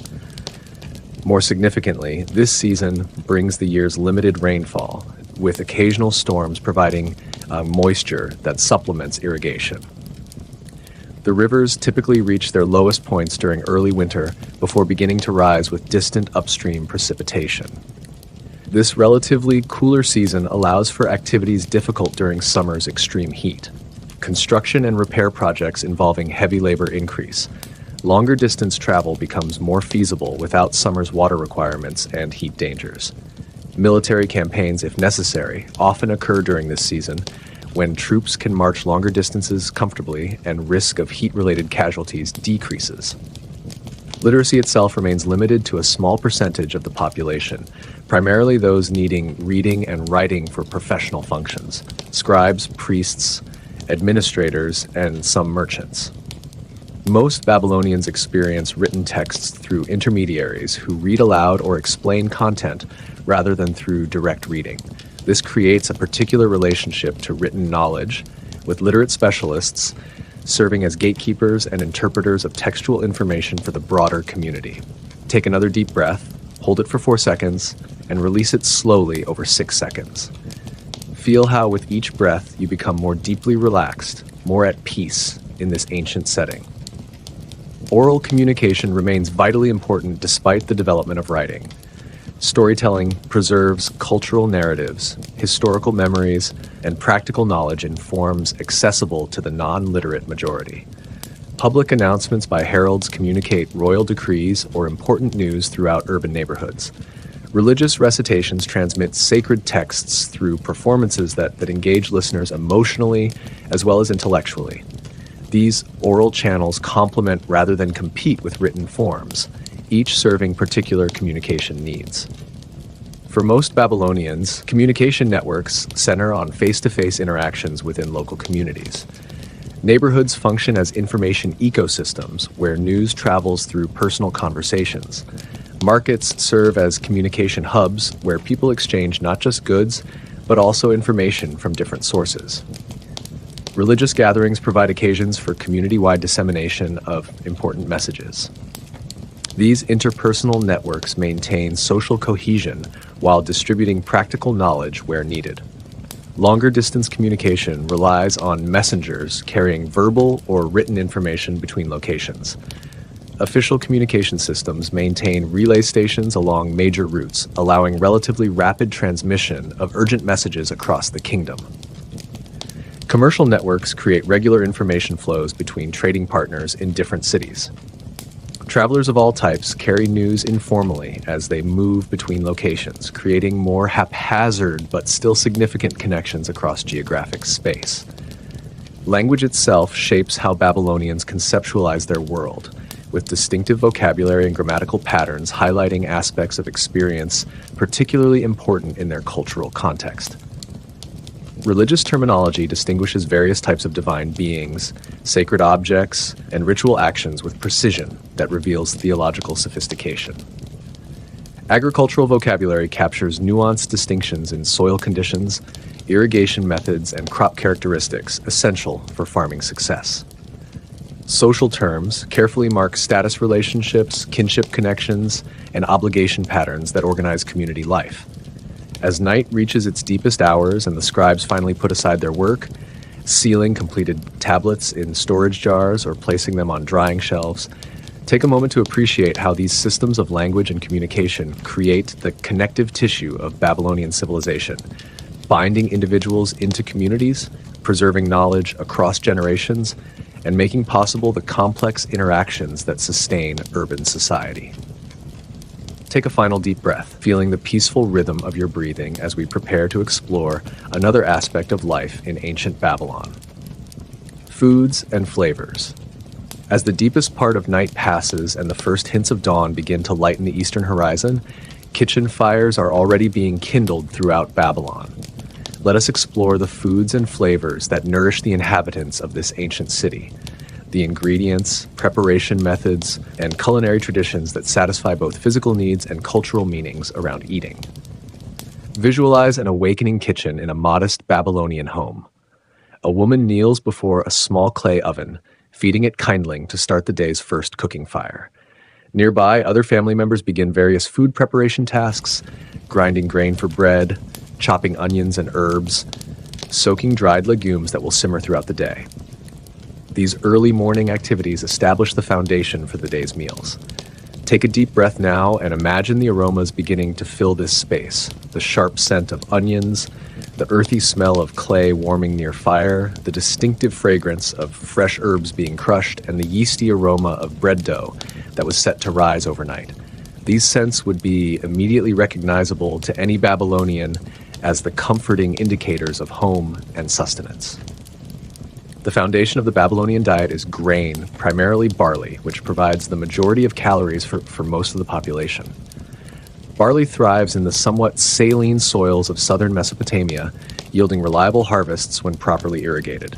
This essential grain takes several forms in daily consumption, most prominently as bread, but also as porridge, added to stews and fermented into beer. Breathe deeply again, hold it for a moment, and release. Feel how, with each breath, your body becomes heavier, more relaxed as we explore the foodways of this ancient civilization. Bread making represents a fundamental daily activity in nearly every household. The process begins with grinding grain into flour using stone querns, a labor-intensive task typically performed by women. The resulting flour is mixed with water and often a starter from previous batches to create dough that ferments slightly before baking. Unlike modern raised breads, most Babylonian breads are flatbreads baked against the hot interior walls of clay ovens or sometimes on heated stones. These dense, nutritious loaves serve as both staple food and utensil, with pieces torn off to scoop up other foods. Beer complements bread as the other primary grain product, serving as both beverage and significant source of nutrition. Babylonian beer bears little resemblance to modern varieties, thicker, less alcoholic, and still containing grain particles. Its production involves creating a special bread that is partially baked, crumbled into water, and allowed to ferment with additional malted grains. The resulting beverage provides calories, some vitamins, and safer hydration than water from many sources. If you're finding this exploration of ancient foods peaceful, I invite you to take a moment to subscribe to our channel. Your support helps our historical sleep journeys reach others seeking this unique blend of learning and relaxation. Now, take another deep breath, and as you exhale, let any remaining tension melt away from your body. Beyond grains, legumes provide crucial protein in the Babylonian diet. Lentils, chickpeas, and various beans appear frequently in daily meals, typically prepared as stews or porridges, seasoned with onions, garlic, and herbs. These protein-rich foods complement the carbohydrates from grains, creating more nutritionally complete meals. Dried legumes store well through the year, providing sustenance even when fresh foods are less available. Vegetables add variety, nutrients, and flavor to the diet, with onions and garlic forming the foundation of most savory dishes. Other commonly consumed vegetables include cucumbers, various greens, turnips, and radishes, depending on season and availability. While some vegetables are eaten fresh, many are incorporated into cooked dishes where they contribute both nutrition and flavor. Gardens within the city and in the immediate surroundings produce many of these plant foods, supplementing larger-scale agriculture focused on grains. Breathe deeply again. Feel the heaviness in your limbs, the peaceful rhythm of your breathing as we continue exploring Babylonian foods and flavors. Fruits provide welcome sweetness in a world without refined sugar. Dates, abundantly produced by the palm groves along waterways, serve as the primary sweetener and fruit. These nutrient-dense fruits are eaten fresh, dried for storage, pressed into cakes for travel, or processed into syrup used as a sweetening agent. Other fruits, according to season, include apples, pomegranates, figs, and grapes, with accessibility varying by social class and local growing conditions. Animal products complement but don't dominate the typical diet. Fish from the rivers provides the most commonly consumed animal protein, available fresh in riverside communities and preserved through drying or salting for transportation inland. Meat from sheep, goats, and occasionally cattle appears more rarely for most citizens, reserved primarily for special occasions and religious festivals. Dairy products, particularly from goats and sheep, include various yogurts, fresh cheeses, and butter, contributing valuable fats and proteins. Take another deep breath, hold it for 4 seconds, and release it slowly over 6 seconds. Feel how with each breath you become more deeply relaxed, more at peace in this ancient setting. Cooking methods reflect both available technologies and cultural preferences. Most cooking occurs over open fires or in tanners, clay ovens, where bread bakes and other foods might roast. Stewing represents a primary cooking technique, allowing tough ingredients to soften while maximizing fuel efficiency by cooking multiple items together. Grilling over direct fire typically serves for meat on special occasions. Cold preparations include various vegetable mixtures, similar to modern salads, though dressed with oil rather than vinegar-based dressings. Seasoning creates distinctive flavor profiles characteristic of Mesopotamian cuisine. Onions, garlic, and leeks form the aromatic base of most savory dishes. Local herbs such as cilantro, mint, cumin, and dill add complexity and freshness. Salt, a valuable commodity sometimes obtained through trade, enhances flavors and serves as a preservative.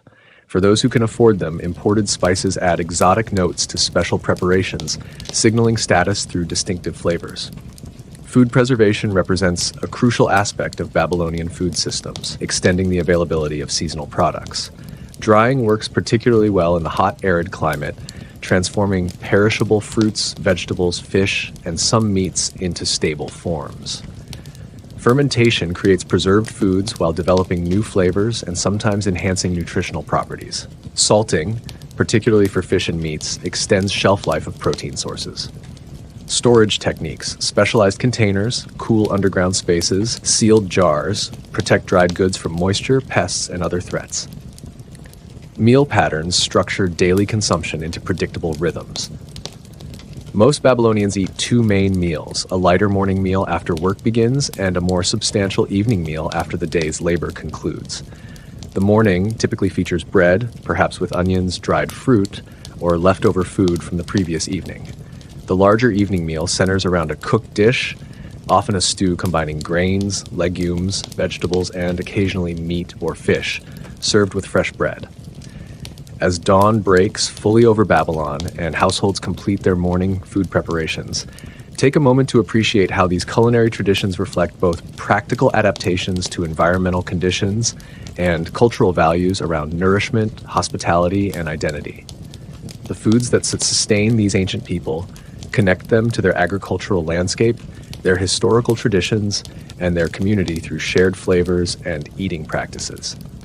Take a final deep breath, feeling the peaceful rhythm of your breathing as we prepare to explore another aspect of life in ancient Babylon. Legacy and endurance. As a new day fully dawns over Babylon, completing our cyclical journey through this ancient city, let us reflect on the enduring legacy of this remarkable civilization, how aspects of Babylonian culture, knowledge, and innovation continue to influence our world today, forming invisible threads connecting us across the vast gulf of time. Visualize yourself standing once more atop the city walls as sunrise bathes Babylon in golden light. From this vantage point, we can see not just the physical city, but symbolically perceive its contributions to human civilization, ideas, practices, and knowledge that outlived its buildings and people, becoming part of humanity's shared heritage. Take a deep breath now and consider how Babylonian innovations continue to shape our experience in ways we rarely notice. Their sexagesimal number system, based on units of 60, still structures how we measure time. 60 seconds in a minute, 60 minutes in an hour, and angles, 360 degrees in a circle. Each time you check your watch or use a protractor, you participate in a mathematical tradition with direct Babylonian origins. The very concept of urban planning reflects Mesopotamian precedents. Babylon's organization, districts for different functions, main avenues connecting significant points, infrastructure for water supply and waste removal, established patterns that influence city development across millennia. While modern cities employ more advanced technologies, many underlying principles of urban spatial organization trace back to these ancient examples. Breathe deeply again. Hold it for a moment and release. Feel how with each breath, your body becomes heavier, more relaxed as we explore the enduring legacy of this ancient civilization. Legal concepts fundamental to many modern systems have Babylonian antecedents. The principle that laws should be public and accessible, demonstrated by the prominent display of Hammurabi's Code, influences contemporary legal philosophy. The concept of different penalties based on intent and circumstances, rather than simply the outcome of actions, shapes modern jurisprudence. Contract law, property rights, and commercial regulations all have recognizable precursors in Babylonian legal traditions. Astronomical knowledge accumulated by Babylonian observers laid foundations for later scientific developments. Their systematic observation methods, mathematical modeling of celestial movements, and detailed record-keeping established approaches later adopted and expanded by Greek, Indian, and eventually European astronomers. The zodiacal system for mapping the sky, though now associated primarily with astrology, originated as a practical Babylonian innovation for tracking celestial positions. If you're finding this exploration of ancient legacy peaceful, please take a moment to like this video. Your support helps our historical sleep journeys reach others seeking this unique blend of learning and relaxation. Now take another deep breath, and as you exhale, let any remaining tension melt away from your body. Literary themes and narratives from Babylonian tradition influenced subsequent cultures through both direct transmission and parallel development. The Epic of Gilgamesh, with its explorations of friendship, mortality, and the quest for meaning, established narrative patterns echoed in later heroic literature across many traditions. The flood story within this epic bears striking similarities to the biblical account of Noah, suggesting either shared origins or direct influence on Hebrew tradition. Religious concepts developed in Mesopotamia rippled outward, influencing subsequent faiths, sometimes through contrast rather than direct adoption. The idea of divine order underlying natural phenomena, ceremonies marking seasonal transitions, purification rituals, and formalized prayer all have Mesopotamian precedents that shaped religious practices across the ancient Near East and sometimes beyond. Breathe deeply again. Feel the heaviness in your limbs, the peaceful rhythm of your breathing as we continue exploring Babylonian legacies. Agricultural techniques pioneered or refined in Mesopotamia spread widely, enabling food production in similar environments worldwide. Irrigation systems based on Babylonian principles transformed arid regions from North Africa to Central Asia. Crop rotation and field management practices developed through centuries of Mesopotamian farming experience influenced agricultural approaches in subsequent civilizations, increasing food security for countless communities. Craft technologies originated or perfected in Babylon, established standards later widely adopted. Glassmaking techniques, metalworking methods, textile production processes, and architectural innovations like the arch and the vault spread through trade networks and cultural exchange. While later civilizations improved upon these foundations, the basic principles often remained recognizable despite centuries of incremental modification. Take another deep breath. Hold it for 4 seconds and release it slowly over 6 seconds. Feel how with each breath, you become more deeply relaxed, more at peace, as we consider these ancient influences. The Babylonian legacy survives not just through specific innovations, but through broader patterns of civilization they helped establish. The very concept of the city-state as an organizational form influenced subsequent political developments across the Mediterranean and Near East. Bureaucratic administration using written records, systematic taxation, and specialized officials created governance models adopted and adapted by later empires. Commercial practices involving contracts, credit arrangements, and standardized measures established patterns for trade networks extending far beyond Mesopotamia itself. Perhaps most fundamentally, Babylon exemplifies humanity's capacity to create complex, cooperative social systems that allow for specialized knowledge, accumulated learning, and cultural development beyond what any individual could achieve alone. The collaborative enterprises that built Babylon's walls, maintained its irrigation systems, developed its astronomical knowledge, and created its literature demonstrate fundamental human tendencies towards social organization for collective benefit, patterns that continue despite vastly different technological and social contexts. Archaeologists and historians continue uncovering new aspects of Babylonian civilization, expanding our understanding of these ancient people and their contributions. Cuneiform tablets still emerge from excavations, each potentially containing new information about Babylonian life, thought, and achievement. Modern analytical techniques reveal details about diet, health, and environmental conditions that provide increasingly nuanced pictures of daily existence. These ongoing discoveries ensure that our relationship with this ancient civilization remains dynamic rather than static, with new insights continually enriching our understanding. As the full light of day illuminates Babylon, revealing the city in all its complexity and vitality, take a moment to appreciate how our journey through this ancient world has connected us to people separated from us by thousands of years, yet linked through our shared humanity.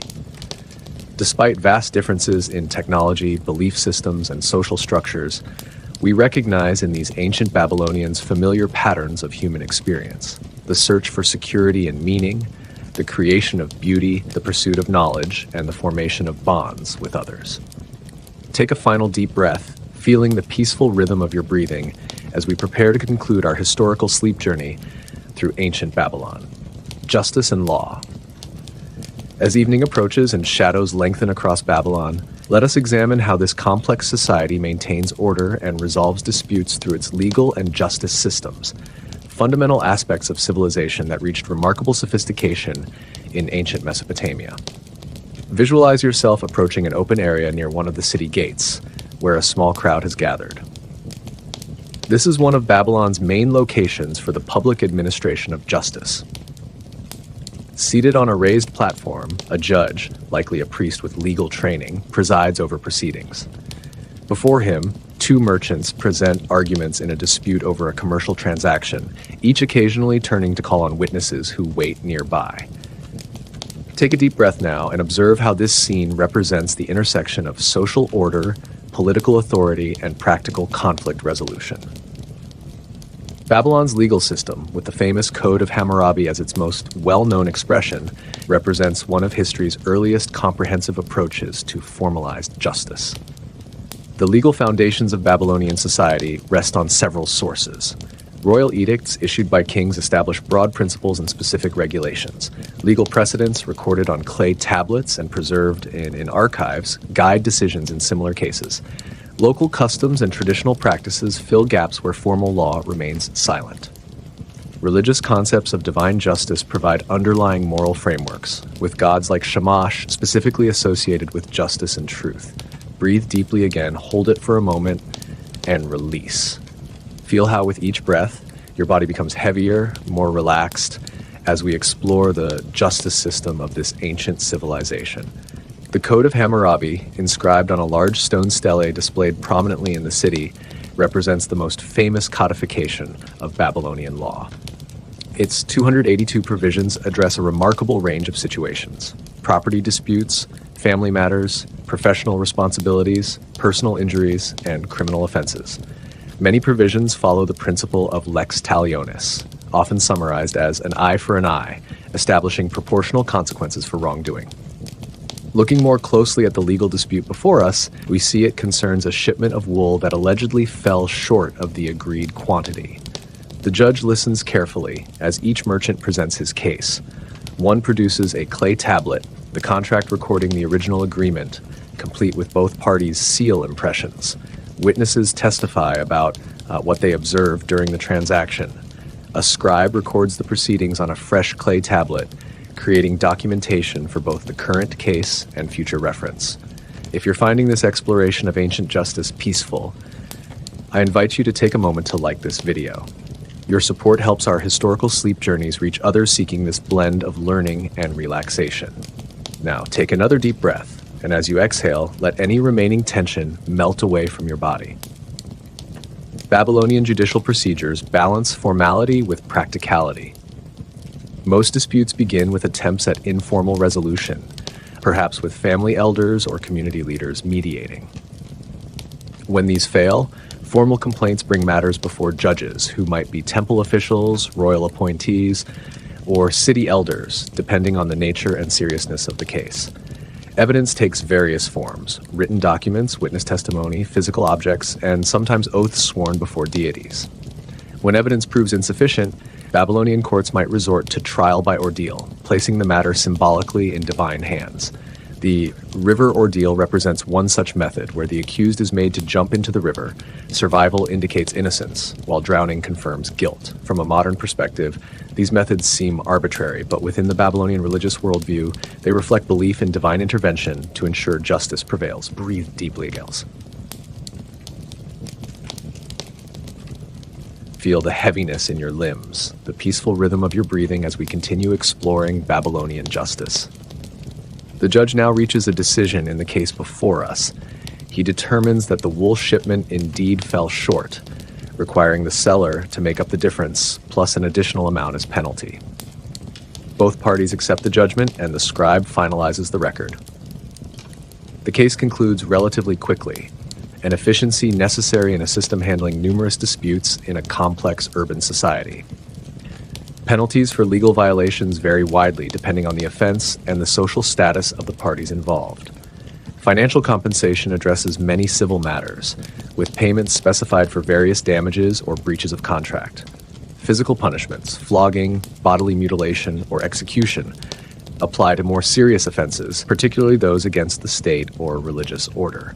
Notably, Babylonian law recognizes social stratification explicitly, with different penalties depending on whether the parties are awailam, free citizens, mushkinam, commoners or dependent persons, or wardam, slaves. Now let the images of ancient Babylon slowly fade from your mind, leaving behind a peaceful appreciation for this distant civilization and the human capacity for creativity, adaptation, and meaning-making that it exemplifies. Allow yourself to carry forward not specific details, but a general sense of connection to the long human story of which we are all a part. Take another deep breath, and as you exhale, feel yourself settling more deeply towards sleep. The ziggurats and temples, the bustling markets, the scribes with their clay tablets, the farmers tending irrigated fields, the children playing with simple toys, the astronomers tracking celestial movements, all these images gradually dissolve into the gentle darkness behind your closed eyelids, leaving only peace and readiness for sleep. As you drift toward dreams, perhaps some echo of Babylon will appear in your sleeping mind, not as historical detail, but as archetypal patterns of human experience that continue to resonate across time. Or perhaps you will simply enjoy the deep rest that comes after a journey of the imagination, your mind and body refreshed by this temporary escape from modern concerns. Take one final deep breath, hold it for 4 seconds, and release it slowly over 6 seconds. With this breath, release any remaining tension or alertness, allowing yourself to slide gently into sleep. Good night, and thank you for joining me on this historical sleep journey through the fascinating world of ancient Babylon. May your dreams be peaceful, and may you awaken refreshed, carrying perhaps some small insight or appreciation gained from our exploration of this distant yet influential civilization. Sleep well. As we move through the city, we notice preparations for another significant life event, a marriage. Babylonian marriage represents primarily a social and economic arrangement between families rather than a romantic union, though affection might develop over time. The process typically begins with negotiations between the families, focusing on the practical aspects that will establish the new household. Marriage contracts, recorded on clay tablets by professional scribes, formalize these arrangements. These contracts specify the tirkatu, bride price, paid by the groom's family to the bride's family, and the sheriktum, dowry, that the bride brings to the marriage. Both represent significant transfers of assets, silver, household goods, livestock, or even real estate, that establish the economic foundation for the new household and provide security for the bride. Visualize the wedding celebration now unfolding in a courtyard decorated with flowers and colorful textiles. The bride wears her finest garments, adorned with jewelry that forms part of her dowry. The ceremony itself combines legal, social, and religious elements. The contract is formally acknowledged, the union is celebrated with a feast where the community serves as witnesses, and appropriate offerings and prayers are made to deities associated with fertility and household prosperity. Breathe deeply again. Feel the heaviness in your limbs, the peaceful rhythm of your breathing as we continue exploring Babylonian life transitions. Marriage establishes new social and legal statuses for both partners, though their roles differ substantially. The husband becomes the legal head of the new household, responsible for its economic support and representation in public affairs. The wife typically manages domestic matters, overseeing food preparation, textile production, childcare, and often participating in family crafts or businesses. While patriarchal authority dominates, Babylonian women retain certain legal rights. They can own property separately from their husbands, engage in business transactions, and even initiate divorce under specific circumstances. Ideally, marriage leads to children, with fertility considered a divine blessing and essential for family continuity. Infertility creates social and practical challenges, sometimes addressed through adoption or the husband taking a second wife specifically for producing offspring. These alternative arrangements are formalized through legal contracts that specify the rights and obligations of all parties. Take another deep breath. Hold it for 4 seconds and release it slowly over 6 seconds. Feel how with each breath you become more deeply relaxed, more at peace in this ancient setting. As evening approaches, we encounter the most solemn of life transitions, death and its associated rituals. In a home near the city's edge, a family mourns an elderly patriarch. The body has been washed and prepared according to tradition, dressed in clean garments, and laid out for family members to final respects. Professional mourners have been hired to express grief through ritualized wailing and lamentation, their voices carrying the news of death through the neighborhood. Babylonian conceptions of death and afterlife lack the elaborate details found in neighboring Egyptian beliefs. They envision a shadowy underworld called Irkalla or Kernugi, where the spirits of the dead continue a diminished existence. This realm, ruled by the goddess Ereshkigal, offers neither significant rewards nor punishments based on earthly conduct, but simply a reduced continuation of consciousness dependent on proper burial and continued offerings from living descendants. Burial typically occurs promptly after death due to the hot climate. The deceased is wrapped in cloth or reed mats and placed in a simple grave, often beneath the floor of the family home or in cemeteries outside the city walls. Grave goods accompany the body: pottery vessels containing food and drink for the journey to the underworld, personal items the deceased used in life, and sometimes protective amulets or figurines. Wealthier individuals might receive more elaborate burials in constructed tombs with more numerous and valuable grave goods. Take a moment now to breathe deeply, and as you exhale, feel yourself becoming even more relaxed, more peaceful, as we continue our exploration. Mourning practices continue beyond the funeral itself. Family members observe formal mourning periods with distinctive clothing, restrictions on certain activities, and regular offerings to the deceased's spirit. These offerings, typically small portions of food and drink placed at household shrines, reflect the belief that proper attention from the living benefits the dead in the afterlife. Annual commemorations for important ancestors become part of the family's ritual calendar, maintaining connections across the boundary between living and dead. These fundamental life transitions, birth, marriage, and death, take place within a cultural framework that emphasizes family continuity across generations. Individual identity derives largely from one's place within this lineage, with personal names often reflecting connections to ancestors or protective deities. The newborn enters not just biological life, but a social position within an ongoing family narrative.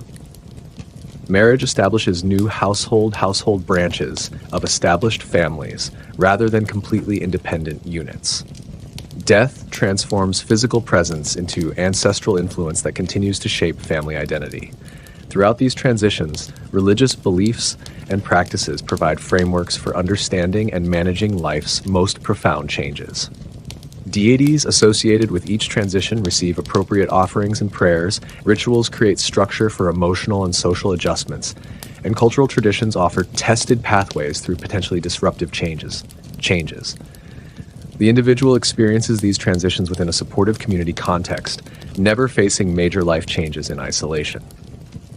Take a final deep breath, feeling the peaceful rhythm of your breathing as we prepare to explore another aspect of life in ancient Babylon. Take another deep breath, hold it for 4 seconds, and release it slowly over 6 seconds. Feel how with each breath, you become more deeply relaxed, more at peace in this ancient setting. Beyond formal legal proceedings, social control in Babylon operates through multiple channels. Family authority, particularly patriarchal power, regulates behavior within households. Religious beliefs, with their concepts of divine punishment for moral transgressions, promote adherence to ethical standards. Community opinion exerts powerful pressure, with reputation representing a valuable asset worth protecting through proper conduct. Crime prevention includes both practical and supernatural measures. City gates close at night, limiting movement and potential criminal activity. Households secure valuables and maintain strong doors with locks. Protective rituals and amulets guard against both human wrongdoers and supernatural threats, which the Babylonians often conceptualize as interconnected. When crimes do occur, investigation relies primarily on witness testimony rather than physical evidence as understood in modern forensics. Community knowledge often proves crucial, with neighbors aware of unusual activities or strangers in the area. For more serious matters, royal officials might conduct broader investigations, questioning multiple witnesses and examining relevant locations. As darkness begins to fall over the city, the day's legal proceedings conclude. The judge retires to the temple complex, where records of the day's decisions will be archived. The disputants return to their respective businesses, their conflict now resolved within the framework of Babylonian law. This system, while different from modern jurisprudence in many respects, nevertheless achieves its essential purpose, providing reasonably predictable and generally accepted methods for resolving conflicts and maintaining social order. Take a final deep breath, feeling the peaceful rhythm of your breathing as we prepare to explore another aspect of life in ancient Babylon: magic, omens, and divination. As night falls over Babylon and stars begin to appear in the darkening sky, let us explore aspects of Babylonian life that deal with the unseen and the unknowable. The practices of magic, interpretation of omens, and various forms of divination that help people navigate uncertainty and exercise some control over unpredictable elements of existence. Visualize a small room illuminated by oil lamps, where an ashipu, a specialized practitioner dealing with supernatural matters, prepares for a consultation. The space contains various tools of his profession: clay figurines used in protective rituals, small containers holding materials for incantations, tablets inscribed with traditional formulas, and amulets designed to ward off specific harmful influences. Take a deep breath now and notice the distinctive atmosphere of this space. The air carries the scent of aromatic woods and resins used in ritual fumigations.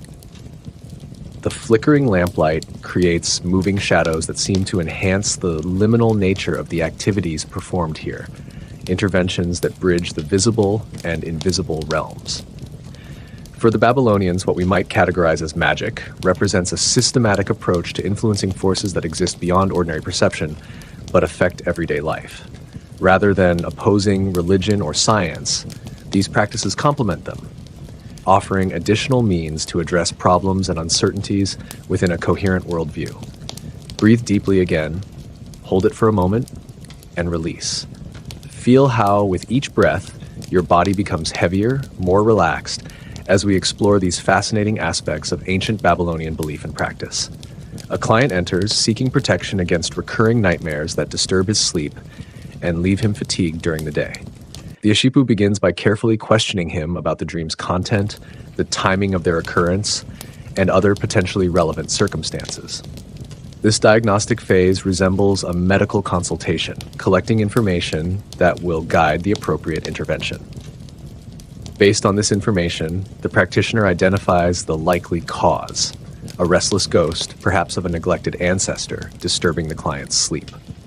The prescribed treatment combines several approaches: a ritual to appease the troubled spirit, a protective amulet to be worn while sleeping, and an incantation to be recited before retiring each night. Clay tablets record the specific procedures, ensuring they follow traditional formulas proven effective in similar cases. If you're finding this exploration of ancient supernatural practices peaceful, please take a moment to subscribe to our channel. Your support helps our historical sleep journeys reach others seeking this unique blend of learning and relaxation. Now, take another deep breath, and as you exhale, let any remaining tension melt away from your body. Magical practice in Babylon incorporates sophisticated understanding of sympathetic principles, the idea that like affects like, and that objects once connected maintain relationships that can be utilized. Figurines might represent specific individuals or harmful entities, allowing ritual actions performed on the image to affect the subject. Materials with particular properties, certain stones, plants, or animal parts, carry inherent powers that can be activated through proper procedures. Words themselves contain power when properly spoken, with specific incantations carefully preserved and transmitted across generations. Beyond dealing with specific problems, Babylonians seek to understand future possibilities through various forms of divination, systematic methods for discerning divine intentions and forthcoming events. Unlike modern fortune-telling, Babylonian divination represents a serious discipline with established methodologies, specialized practitioners, and extensive textual traditions documenting interpretative principles. Breathe deeply again. Feel the heaviness in your limbs, the peaceful rhythm of your breathing as we continue exploring Babylonian supernatural practices. The most prestigious form of divination, typically reserved for matters of state or serious personal concerns, is hepatoscopy, examination of the liver of a sacrificed sheep. Specially trained diviners called baru interpret various features of the liver, the organ considered the seat of life and a microcosm reflecting cosmic conditions. Specific markings, colorations, or formations in different regions of the liver correspond to particular predictions, documented in extensive reference texts. Clay models of livers with labeled sections have been found, suggesting use for training purposes. Astronomical divination represents another sophisticated form, interpreting celestial phenomena as divine communications. Unusual events, eclipses, comets, or conjunctions of planets, and even regular but significant celestial movements provide information about divine intentions. This form of divination connects closely with scientific astronomy, as accurate observation and record-keeping serve both predictive and interpretative purposes. More accessible forms of divination include lekanomancy, observing patterns formed by oil dropped onto water surfaces, ornithomancy, interpreting the movements and calls of birds, and labanomancy, reading shapes formed by rising incense smoke. These methods require less specialized training and fewer resources, making them available for more routine decision-making. Take another deep breath, hold it for 4 seconds, and release it slowly over 6 seconds. Feel how with each breath you become more deeply relaxed, more at peace in this ancient setting. Dreams occupy a special category in Babylonian thought, considered direct communications from the divine realm that require proper interpretation. Professional dream interpreters analyze symbols and scenarios according to established traditions, often consulting reference texts containing standardized interpretations. Some temples include special sleep chambers called dream incubation areas, where individuals with pressing questions can sleep in sacred space, hoping to receive divine guidance through dreams. Omens, spontaneous occurrences considered to carry meaning about future events, pervade daily life in Babylon. Animal behaviors, unusual births, chance encounters, or unexpected physical phenomena might all constitute omens requiring interpretation. Extensive omen collections recorded on clay tablets preserve accumulated knowledge about what various signs portend, allowing people to adjust their behavior accordingly.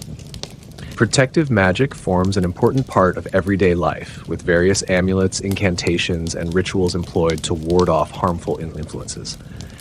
Houses might have figurines buried beneath thresholds or protective inscriptions above doorways. Individuals carry personal amulets tailored to their specific vulnerabilities or concerns. New ventures, construction projects, business partnerships, journeys typically begin with appropriate protective rituals. These various magical and divinatory practices serve important psychological and social functions beyond their ostensible purposes. They provide frameworks for understanding misfortune, offering explanations for otherwise bewildering events.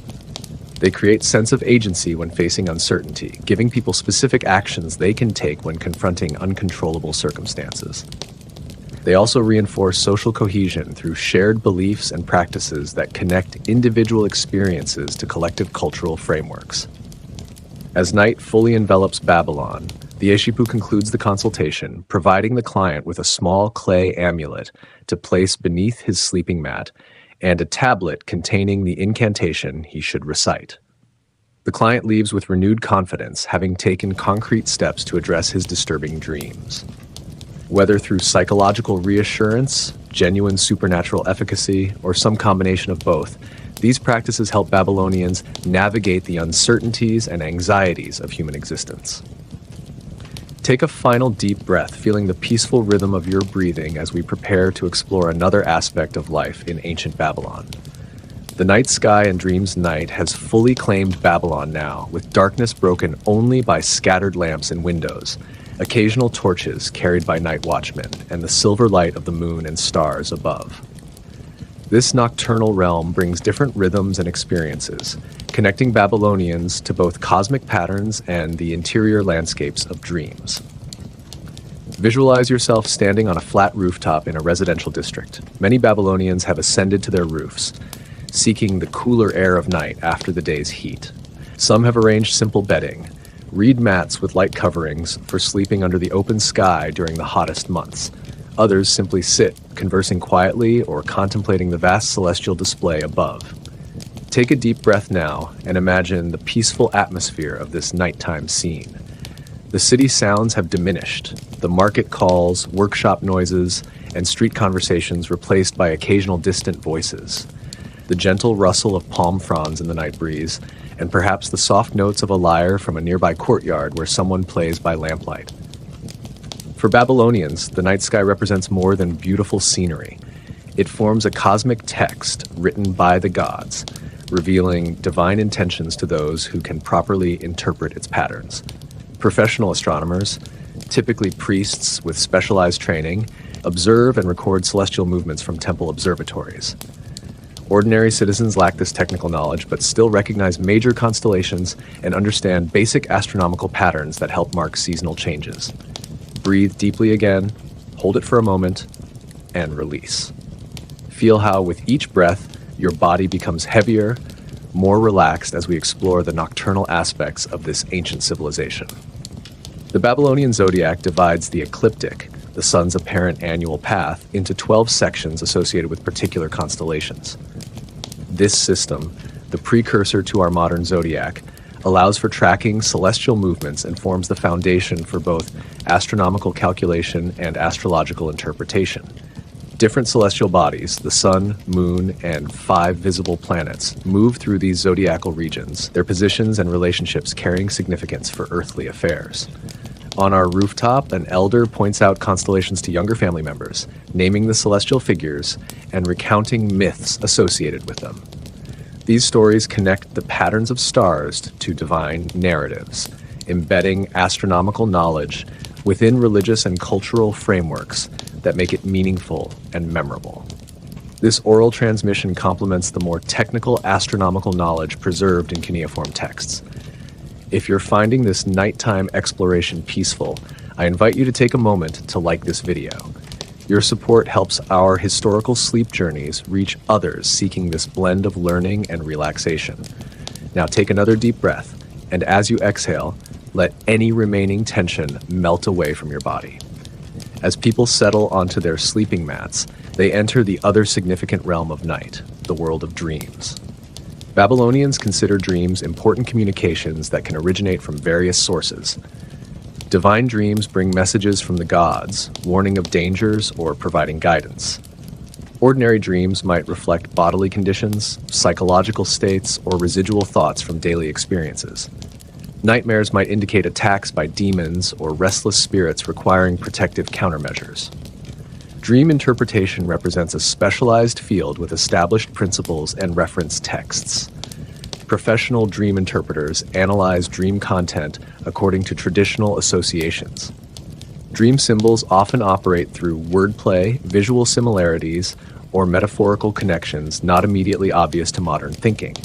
Interpretation considers both universal associations and the dreamer's personal circumstances, creating a nuanced understanding of the dream's significance. Breathe deeply again, feel the heaviness in your limbs, the peaceful rhythm of your breathing as we continue exploring Babylonian night experiences. For important matters, individuals might seek incubation dreams, sleeping in temple precincts specifically to receive divine guidance through dreams. These sacred spaces, considered closer to the divine realm, increase the likelihood of significant dreams.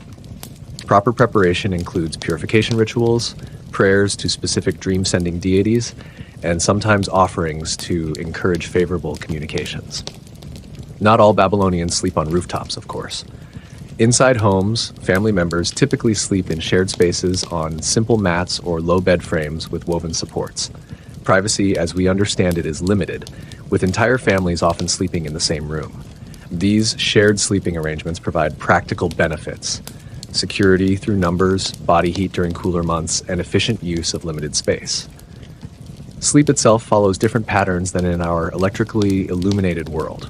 Without artificial lighting, Babylonian sleep cycles align more closely with natural light. Most people retire shortly after sunset, though actual sleep might come in segments rather than a single 8-hour block.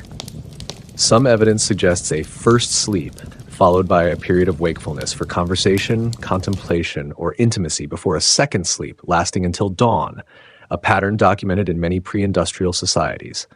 Take another deep breath, hold it for 4 seconds, and release it slowly over 6 seconds. Feel how with each breath you become more deeply relaxed, more at peace in this ancient setting. Night brings altered social dynamics as well. With most productive work impossible without adequate light, evenings provide time for family interaction, storytelling, music, and conversation. These activities often occur by lamplight in courtyards or, during cooler seasons, around hearths inside homes. These evening gatherings strengthen family and community bonds, while providing entertainment and informal education through shared stories and knowledge. Night also harbors dangers in the Babylonian worldview. Darkness provides cover for both human wrongdoers and supernatural threats.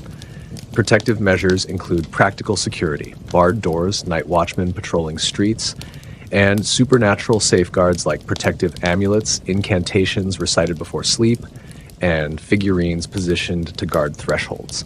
These measures address both physical and metaphysical vulnerabilities associated with darkness. For some Babylonians, night enables particular professions. Astronomical priests make their observations and calculations. Bakers prepare dough that will rise overnight before early morning baking. Guards and watchmen patrol the streets and walls, maintaining security while others sleep. These night workers form a small but essential segment of the urban population, maintaining necessary functions through the hours of darkness. As the night deepens over Babylon and more residents drift into sleep, take a moment to appreciate how this universal human experience, the vulnerability and mystery of sleep, connects us across millennia to these ancient people.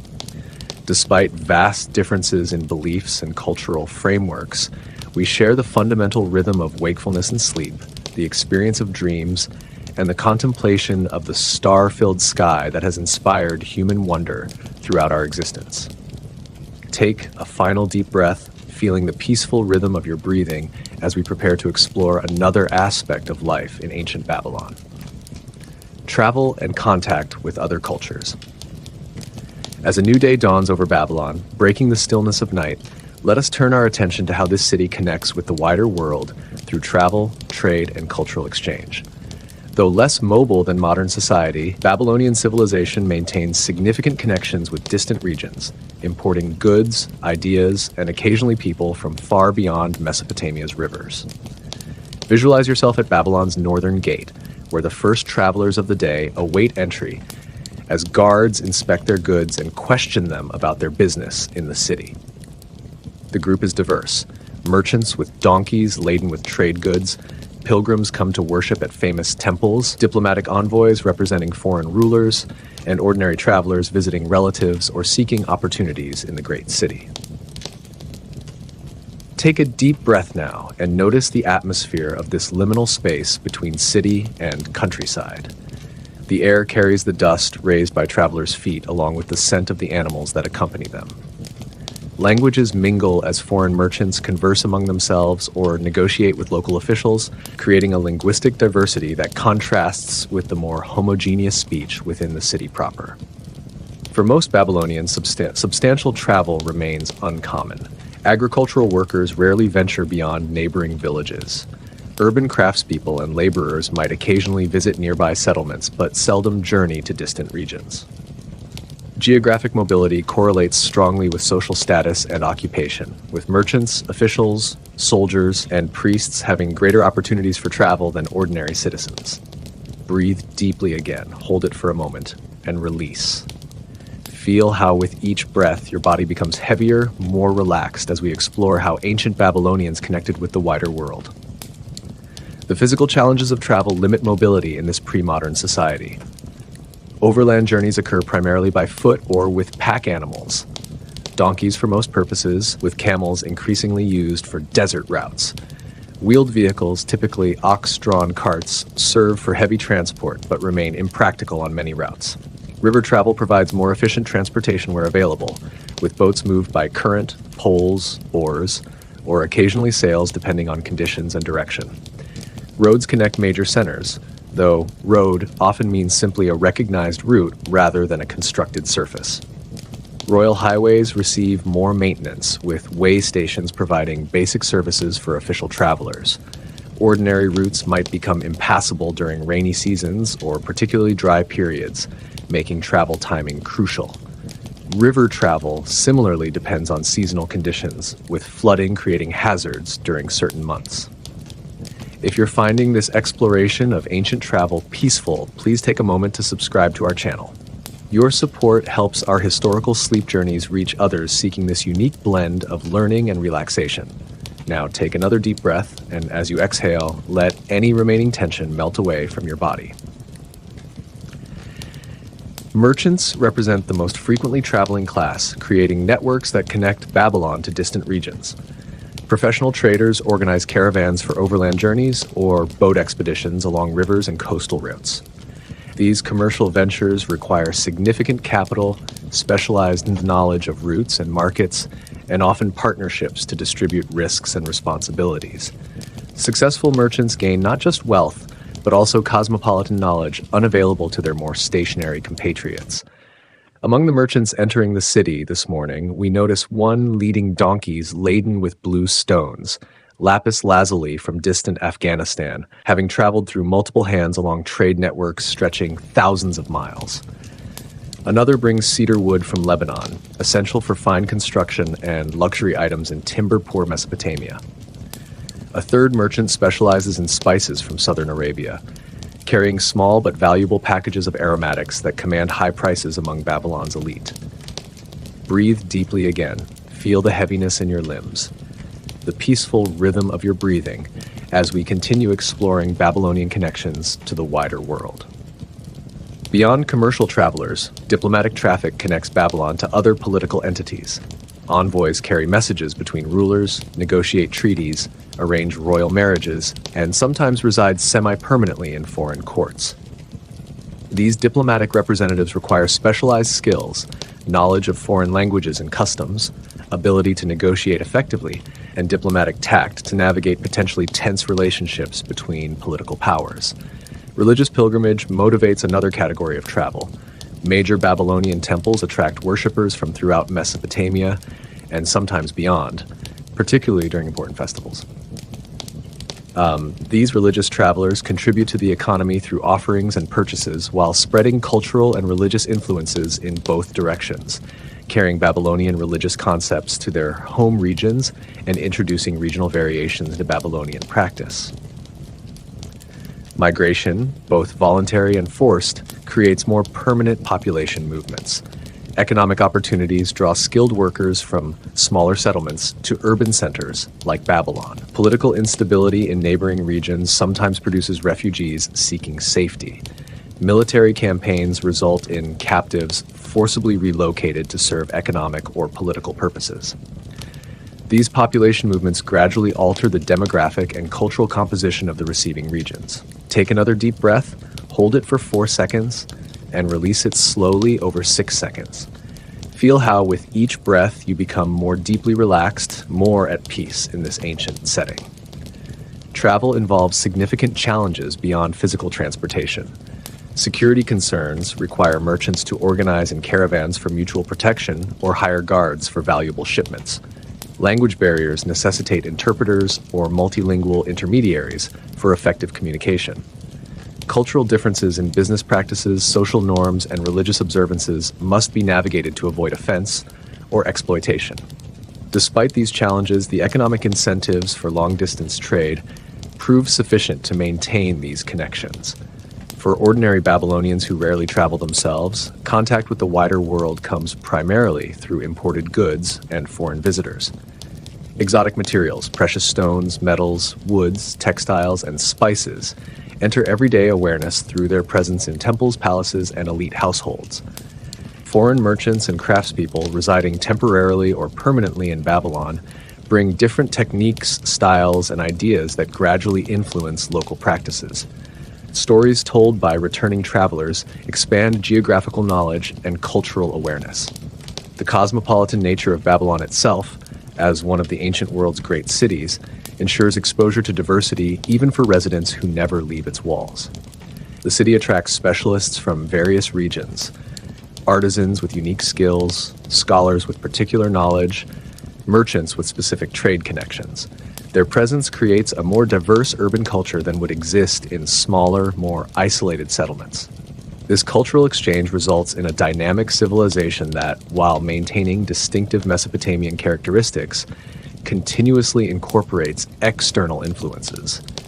Artistic styles absorb elements from Egypt, the Levant, and the Iranian plateau. Technical knowledge, from metallurgical techniques to mathematical concepts, flows along the same routes that carry physical goods. Religious ideas intermingle with deities and practices sometimes adopted or syncretized across cultural boundaries.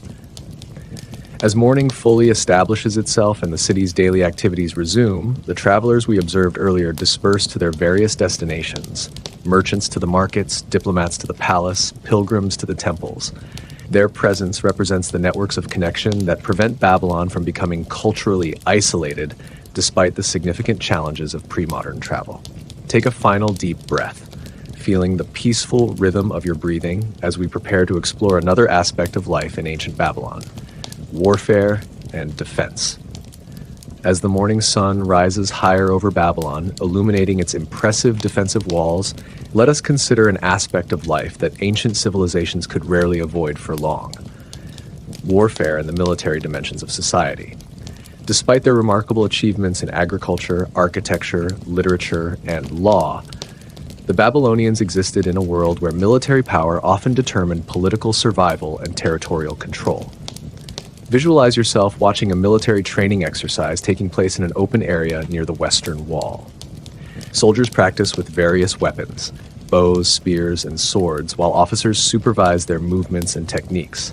The participants represent different elements of Babylon's military system: professional warriors who serve the king permanently, conscripts fulfilling mandatory service obligations, and mercenaries hired from neighboring regions known for particular fighting skills.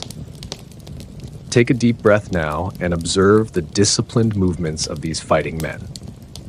Their equipment reflects Babylonian military technology: bronze-tipped spears, composite bows made from layers of wood and animal horn, bronze swords, and protective equipment including leather helmets reinforced with metal plates, shields made of wood covered with leather, and body armor consisting of metal scales sewn onto leather backing.